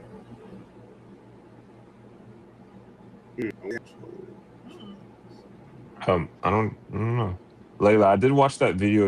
I saw you reposted it on your Instagram. It was by that lady. I forgot her name, but she was talking about like 2026 AI trends or trends, and like she sees we're moving to more of like an offline culture as a flex. Yep. And So I that's have been talking about this. This has been my prediction for like a while. I mean, I think I'm talking to you guys how I want to get a flip phone because I'm like over my cell phone. Because like, how can I be even more disconnected? And it's ironic because I'm, AI girl. But like, for the most part, I think that I want to be offline. I like being out in nature. I miss like being connected to like my friends. Like, everybody just on their phone doing this, and like people don't have social cues, and people don't know what's going on, and people can't function without their phones. So it's definitely about to be a flex. You're gonna see people walking around without their phones, and people gonna be like, "Whoa!" Like you don't have a like it's gonna phone. be like going vegan. It's gonna be like going vegan. Like, whoa, you're not gonna eat meat? What? I swear, it's about to be a whole renaissance. I've been literally seeing all people. That's why I've been seeing people like make hardware that's like dumb hardware.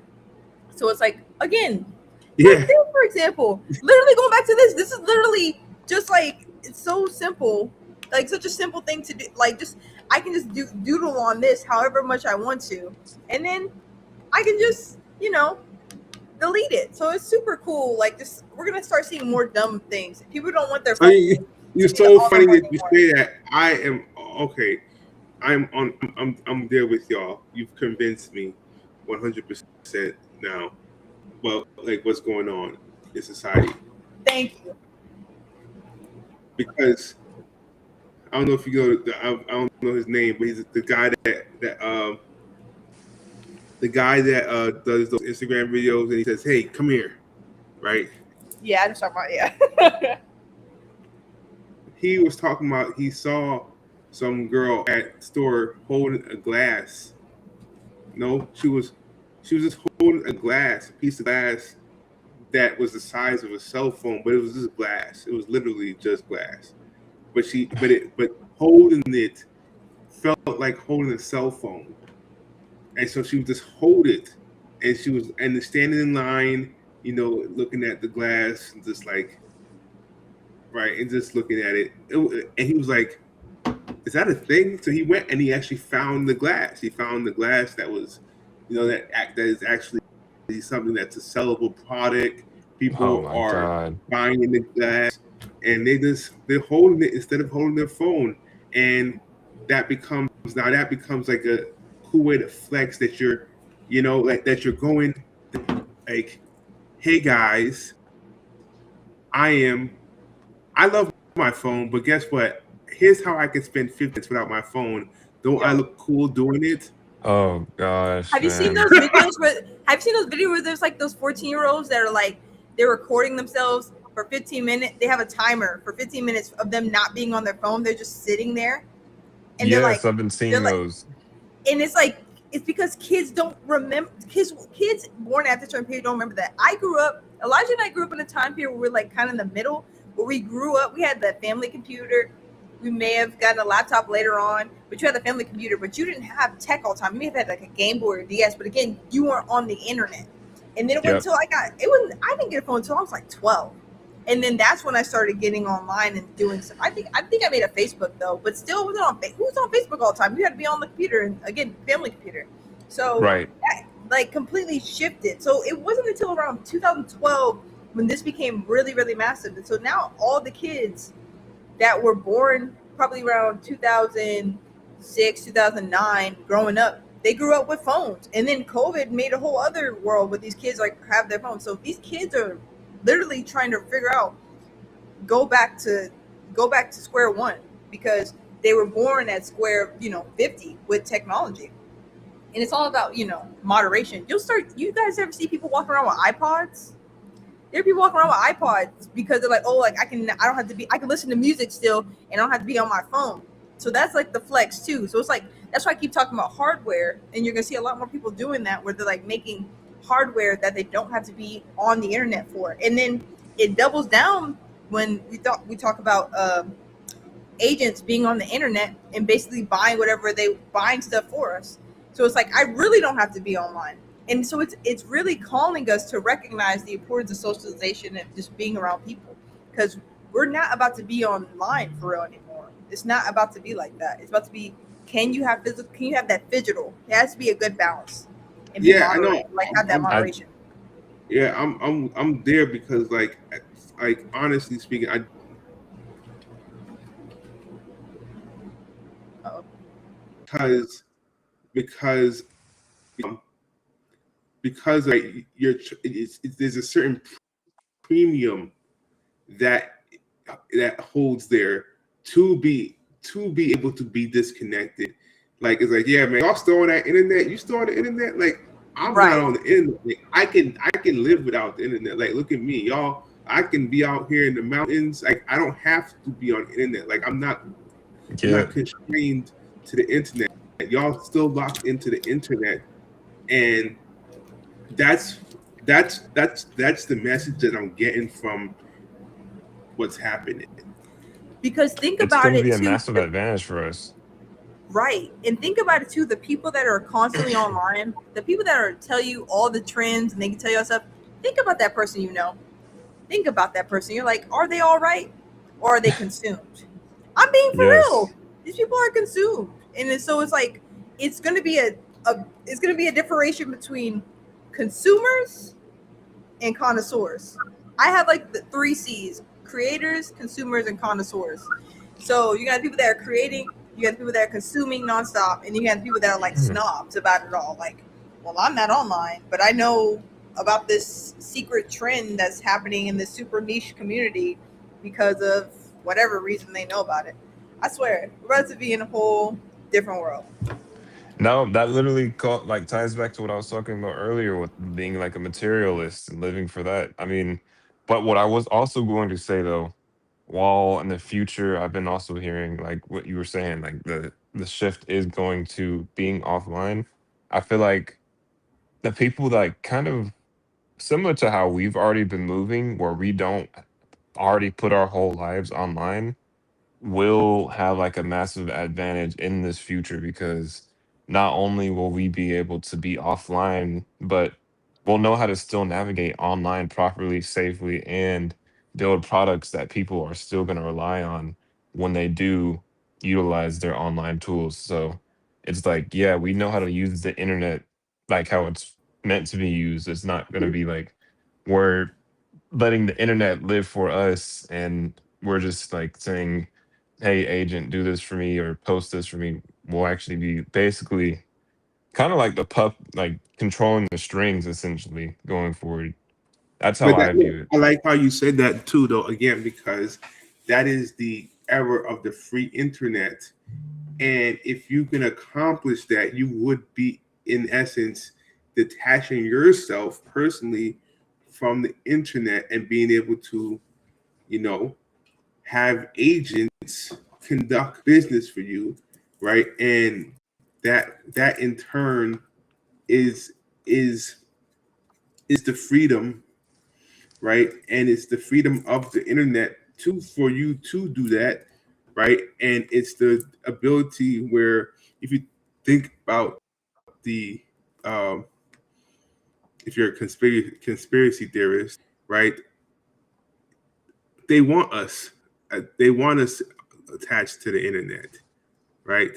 They want us to be on the algorithmic response so they can, basically consume what we're looking at and understand how to market and sell products.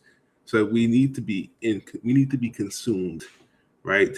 Never has there been a time in the history and past where you can, have this opportunity to look into people's minds, thus the through through this device, the cell phone, right? And I think data is helps in a lot of good ways, but I think there's a lot of times too where it's it's um it's this taken, right? And I think we're going to move towards a future where people.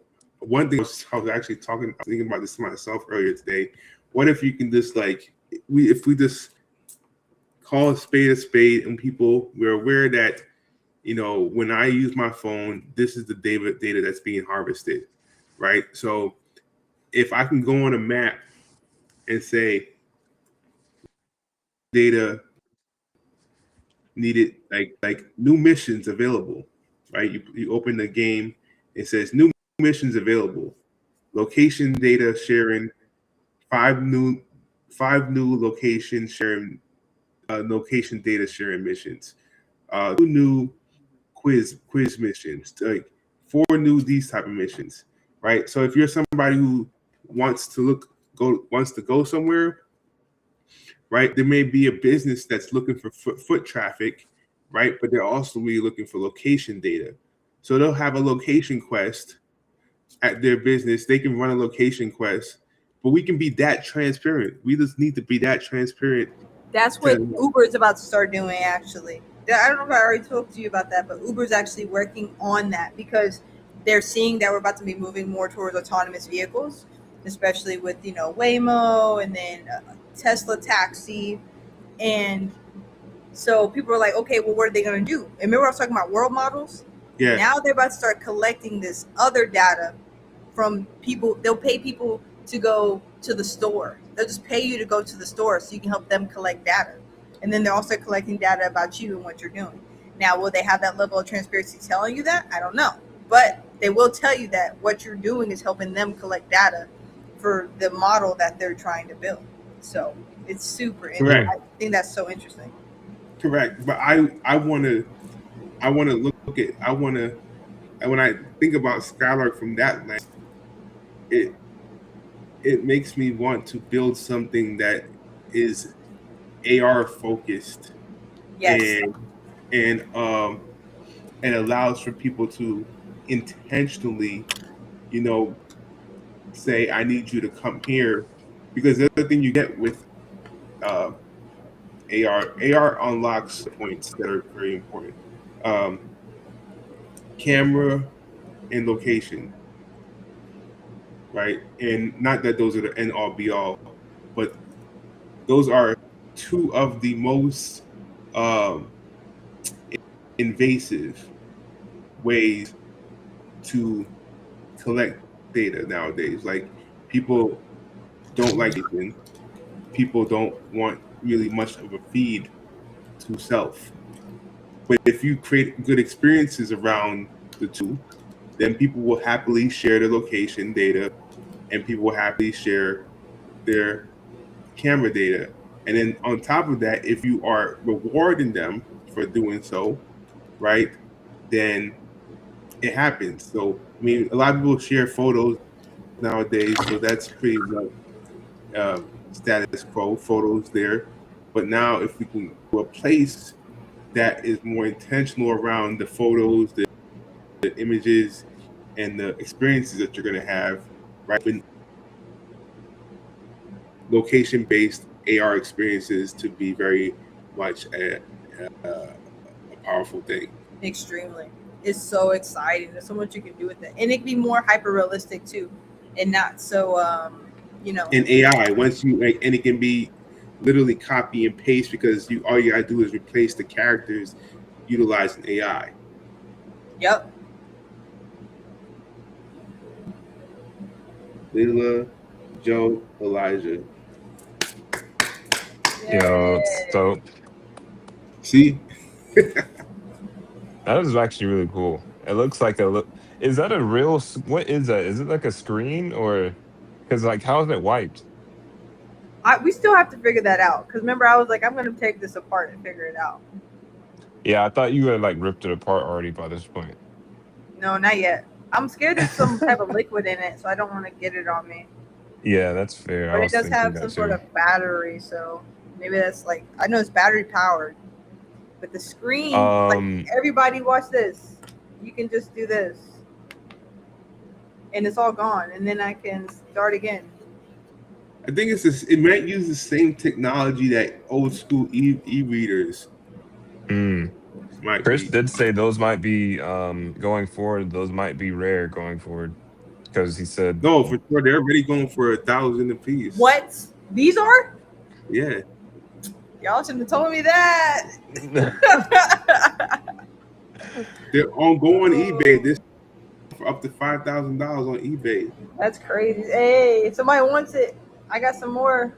I'm being funny, guys. selling some post chain packs. This funny. I'm just trying to be funny. But yeah. No, hey, I'll sell some of mine. Shit. That's insane. But I think so. I think is there one more thing I wanted to talk about today? Oh yes. Speaking of blockchains and games, I do want to not gonna because we're doing an unboxing, but my Solana PS G1 came in on Friday. So this is Solana. So Solana has been leading the game when it comes to physical devices. They had the Solana Seeker phone and the Solana. Well, what's the first one? The first one was not Seeker. The second one was Seeker. The first one was. Let me look it up.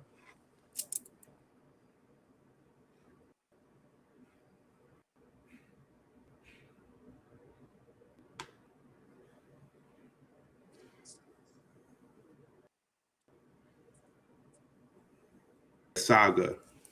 So they had the Saga, and now they had the Seeker, right? And now they're getting into mobile gaming, and so is Sui, right? Sui, their game device actually already came out, right? So that came out, that came and went. But Solana now, right? They had the PSG1 that was available for pre-order last year, early last year around ETH Denver timeframe, and I had pre-ordered mine at that time and waited for now, and it's finally here.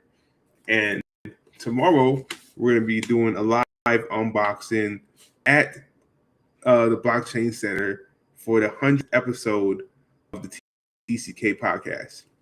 So, Hey, okay. I'm really interested in seeing this. It's gonna look like the game look like a Game Boy Advance. No, like a Game Boy Color. Sorry, and the games that you can play are pretty much games that have been built on Solana.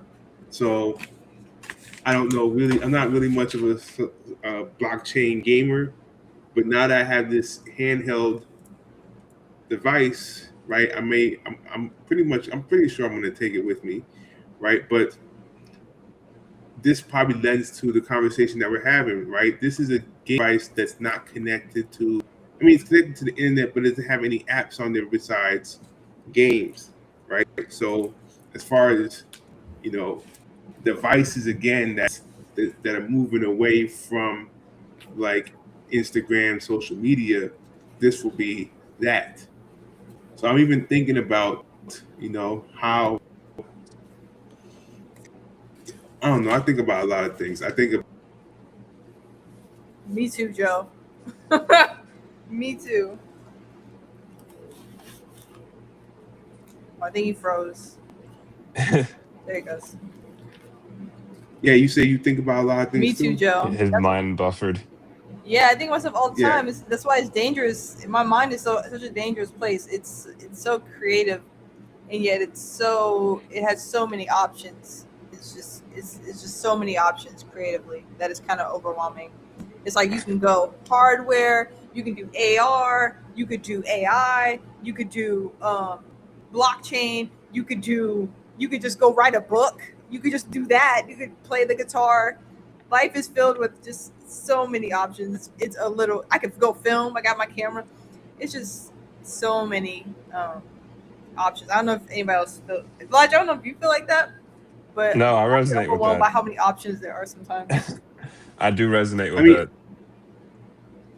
I'll say I think I'm interested in the fact that you guys say that. When I was your age, the only thing I was thinking about was getting a job and money, like working and getting money, and going to Japan. And I'm aware I could do other things, but that my interests were that that framed. I didn't at any point try to be anything like that, right? And not that, like, when I say that, what I mean is like there's this concept nowadays, not that it's bad, that you can be anything. Okay, let's like go like, oh, start playing the piano tomorrow. Anything at 25 is because there's an assumption that whatever you got a job in at 25, at least when I was growing up, I mean, I'm still growing up, but at least when you're 25, when I was 25, there was an expectation that whatever you would do, spent the last 20 years preparing, it was for Europe to go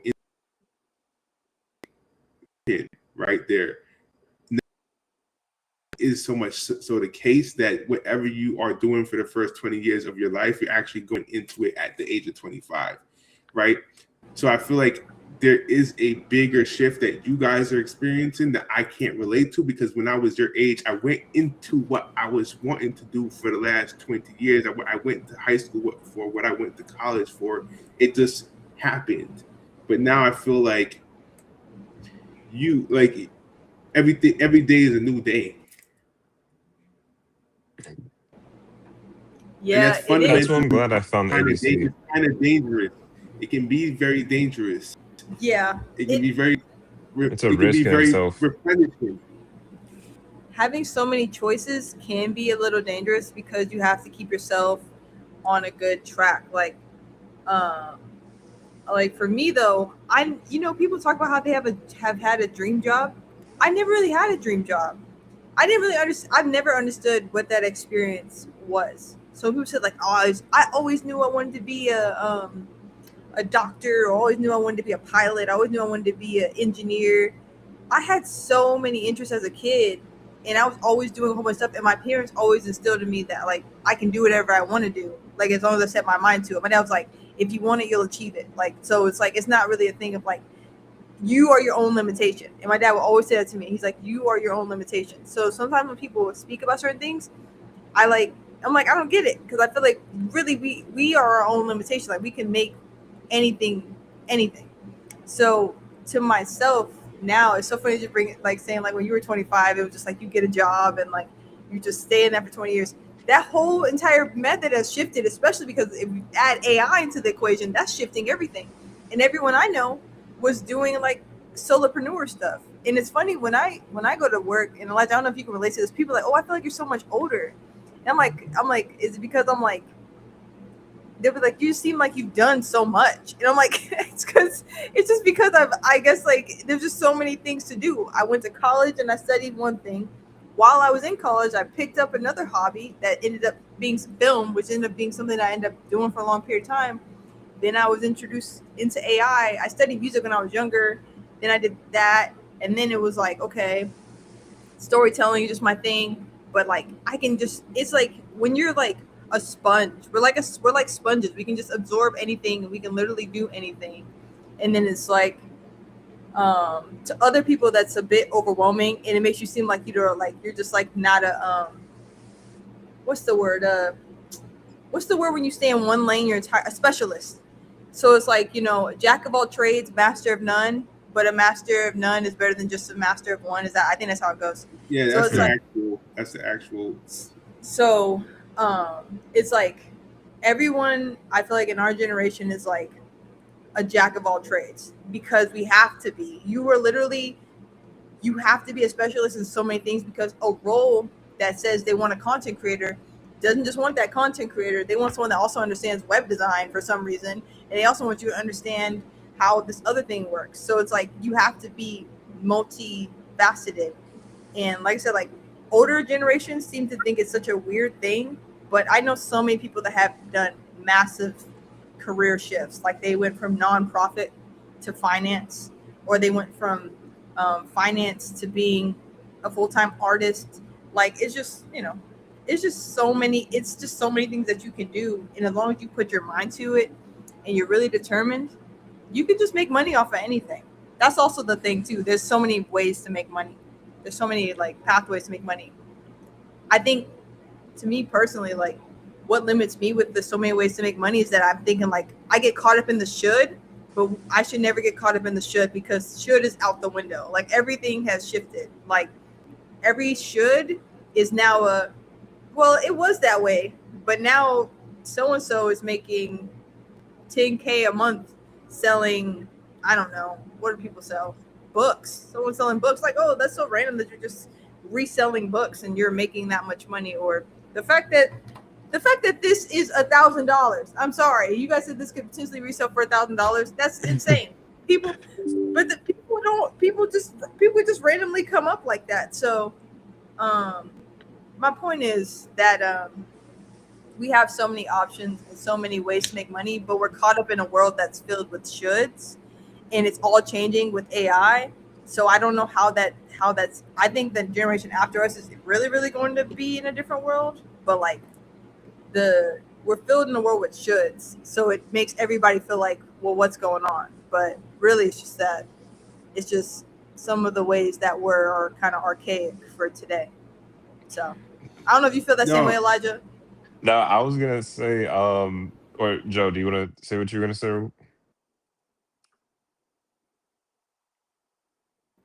Well, what'd you say? No, go ahead. Say what you're Oh, gonna say.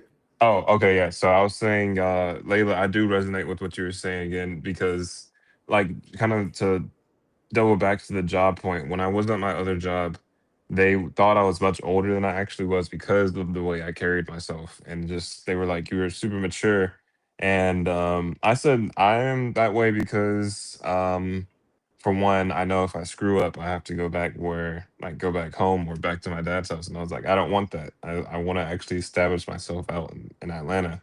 But when it comes to, I always said I was a jack of all trades pretty much ever since, like, even though I got my bachelor's in data science, but I hadn't always had like my passion in blockchain technology like before I got my college degree.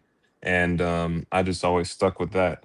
But yeah, in this generation, or just going forward, it is going to be important that you're versatile and you are able to adapt to various scenarios. Like, I think that the new ability, or like I don't want to necessarily say it's a flex, but I want to say, like, I would say a key skill trait is going to be that you need to be adaptable and also like a self-educator, because um I think just having and I'm not knocking anyone that does this, but like the same mundane job for like years is not I don't think, of course, you're still bringing like maybe your organization value, but I think having that ability to be able to jump in different areas and still provide feedback, collaborate, is going to be really sought after going forward. So, yeah.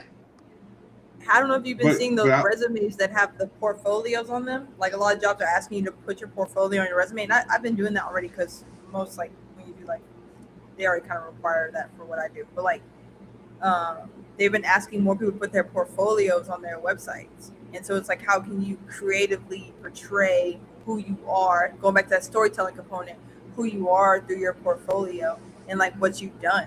And when you're able to show them, like, man, you did this, you did that, you did a multitude of things in the span of like 3 years. How'd you do all that? We want you to work for us because you have that. You're a go-getter. You're self-determined. You're self-driven. Like you were saying, Elijah, like you're just a self-starter, and like people, like a lot of companies, like admire that. So yeah. Yeah, no, I didn't even know that. But Joe, what were you saying? no, what I'm saying is that what you guys are highlighting kind of speaks to this video that I was watching last week. I shared it with Layla, and it's talking about vector money, right? And I think we're really, really early. I mean, I don't think this is a new concept, but I think we're moving towards it faster, because just think about what we're talking about here, and the fact that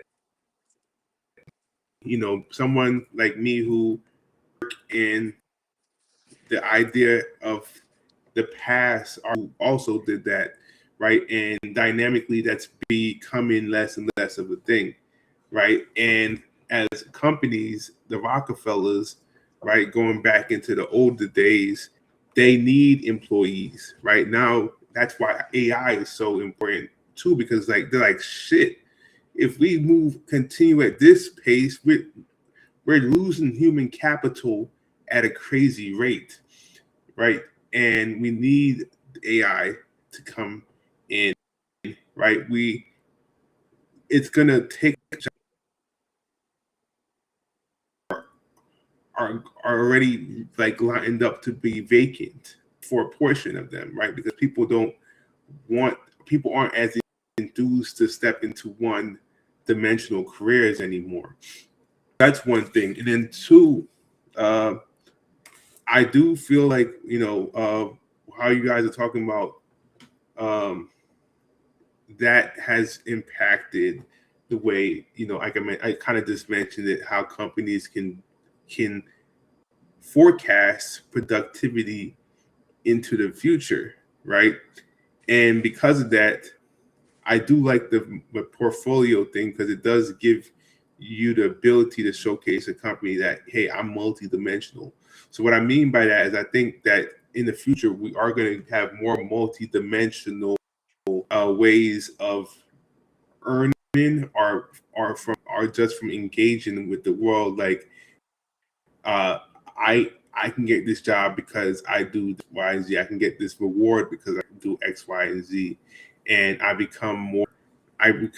it encourages me to go explore different parts of my life. It allows me, and I know we were talking about this as a UBI thing, but like if money can be if value can be cultivated in other ways other than dollars and cents, right? Can we have a community where people are more driving value from their passions and their contributions to society? Yeah, that's definitely dang, you said something that made me want to add on to that, because I'm thinking about how I thought about WorldCoin when you said that, because basically it's like you're human for like being human, because also what these companies are doing is like they are shifting capital. And what uh dang, like three thoughts ran into my mind in like one moment. So I'm thinking about like infrastructure, like where the money really goes is like infrastructure now. So it's like who has the best data centers, who has the best like servers that people can utilize, because now everybody can vibe code. Anybody can make a sort of site or portfolio for themselves for whatever they have going on. But then two, um, when everyone people people have opportunity now to create the roles for themselves. And I don't imagine, to me, Google being Google. I imagine Google being infrastructure, because Google technically is infrastructure. We've been utilizing it for so long. But when we're talking about not really using the internet anymore, or the browsers, that's no longer going to be important. It's going to be about having, how can they have infrastructure that where their AI systems never crash, or they never are able to get hacked and all that other stuff, and people are able to host their sites on their servers like how they need to. And then the other thought that came to mind is that when I said we won't have specialists, I do think we eventually will have like random hybrids of specialists. Like now it's like you being a researcher that's researched about brooms and broom making for your whole life. That may not be as, a thing. But if you turn into, I was like talking about a charcuterie botanist, that might become a whole new wave. Content creation has showed you the craziest hybrids, and Yeah. we're gonna see so much more of that as technology advances. That is gonna be crazy. I don't know if you guys saw the stuff that's happening at CES, but like it's literally, we're about to see some. I'm just ready to see what your average person does. The people high up are gonna do whatever they're gonna do. It's the reason that AI is doing capable of what it's doing now is because your average person has access to it. When things become available to the masses, that's when so much cool stuff happens. So I definitely think like there's just so much, you know, opportunity. So yeah. Yeah, I agree. Okay, that's in my TED talk. So with I that was thinking. being said, go ahead. Oh, Go ahead, Elijah. I was gonna say real quick. I was thinking like if I were to get that job with the Hawks, hopefully, I was thinking Mhm. about recording my like day to day life doing that. Well, not day to day life, but like showing how like the operations work and stuff. Because it's kind of like Yeah, behind the scenes with like waste management and stuff. So it's like I think people would be interested in seeing that. But I I think just so. thought about that. No, I think it's a good awareness opportunity. Yeah. People are definitely interested in your 9 to 5. The 5 to 9 part is where we have questions of what are we doing? What are we doing? But I don't know. I was like, I don't know. You got it. I appreciate it. I think I would do like a scene just showing how it works behind the scenes I think that's for like where all the important. waste I think that's goes. important for uh again, especially nowadays, space, and also from a perspective of actually showing people like, damn, like this is how the economics of of sports and waste takes place. Yeah. It contributes to like how we're going to more of like a circular economy. Yeah, and like how people, like X millions of dollars get spent at a game every day, and Literally. here's what happens to the waste. Bro, I can already see it happening. I can already see myself making like a cool little video for it. Go ahead and start storyboarding. Yeah, Yeah, literally. and the markets, like I think it was you who told me that, but yeah, it was you who told me that people buy trash. Yeah, literally. I mean, the Electric Owl Studio, that place that we went to that one time when Michelle Wiseman wanted you to pose with her husband, pose with her husband to get in. Um, Oh, she, I didn't. Oh, I didn't come. Okay, that was where you wanted me to come, but I didn't yeah, come that night. yeah, that's actually how the opportunity came about for me to possibly get the job because I met the girl for the Hawks role there. But then later on in December, I reached out after she posted the job. But yeah, that's just the waste is being reused. It's going toward that circular economy aspect of how now instead of just throwing away all the stuff, it's being repurposed better. And now I'm actually seeing pushes and stuff. I watched a video the other day on how now we're actually seeing like plastics and stuff actually being recycled properly and stuff and reused properly because I know for a while a lot of the big recycling agenda never really was living up to its true purpose. It was just like faux, but yeah. Yeah, it's going. I'm excited about the future, like especially AI, AR. But let's with that being said, I think today's conversation was interestingly a long one, and I really enjoyed the conversation. Like talking about, I can't do it. Can I do it? Go ahead and show us your millennial heart, Joe. Go ahead and show us your millennial heart. Only this is Gen Zers only. Gen Zers only. That's so funny. I'm thinking too hard about it. It looks like that Yeah. picture I took for the FIFA thing when I did the heart in my face. Yep. Yeah, Joe, go ahead and give us your millennial heart. Don't even What? This is try. simple stuff. Yeah, that's simple. What you say?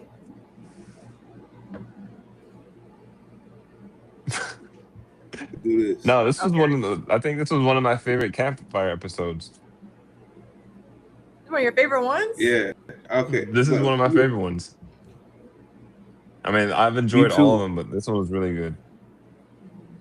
Yeah, I think this is up in their top 3 for me. My favorite one was the first one. Cleo, you got anything to say? Yeah, that one was good. Cleo might Cleo, be asleep. Cleo, you listened to the entire thing. Let Anything you want to say? let Enoch let Enoch chime in. Like he left and he came back That too. little boy So was a trip today.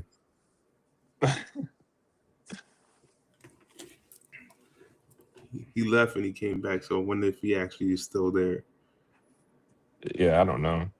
I know his phone's probably hot.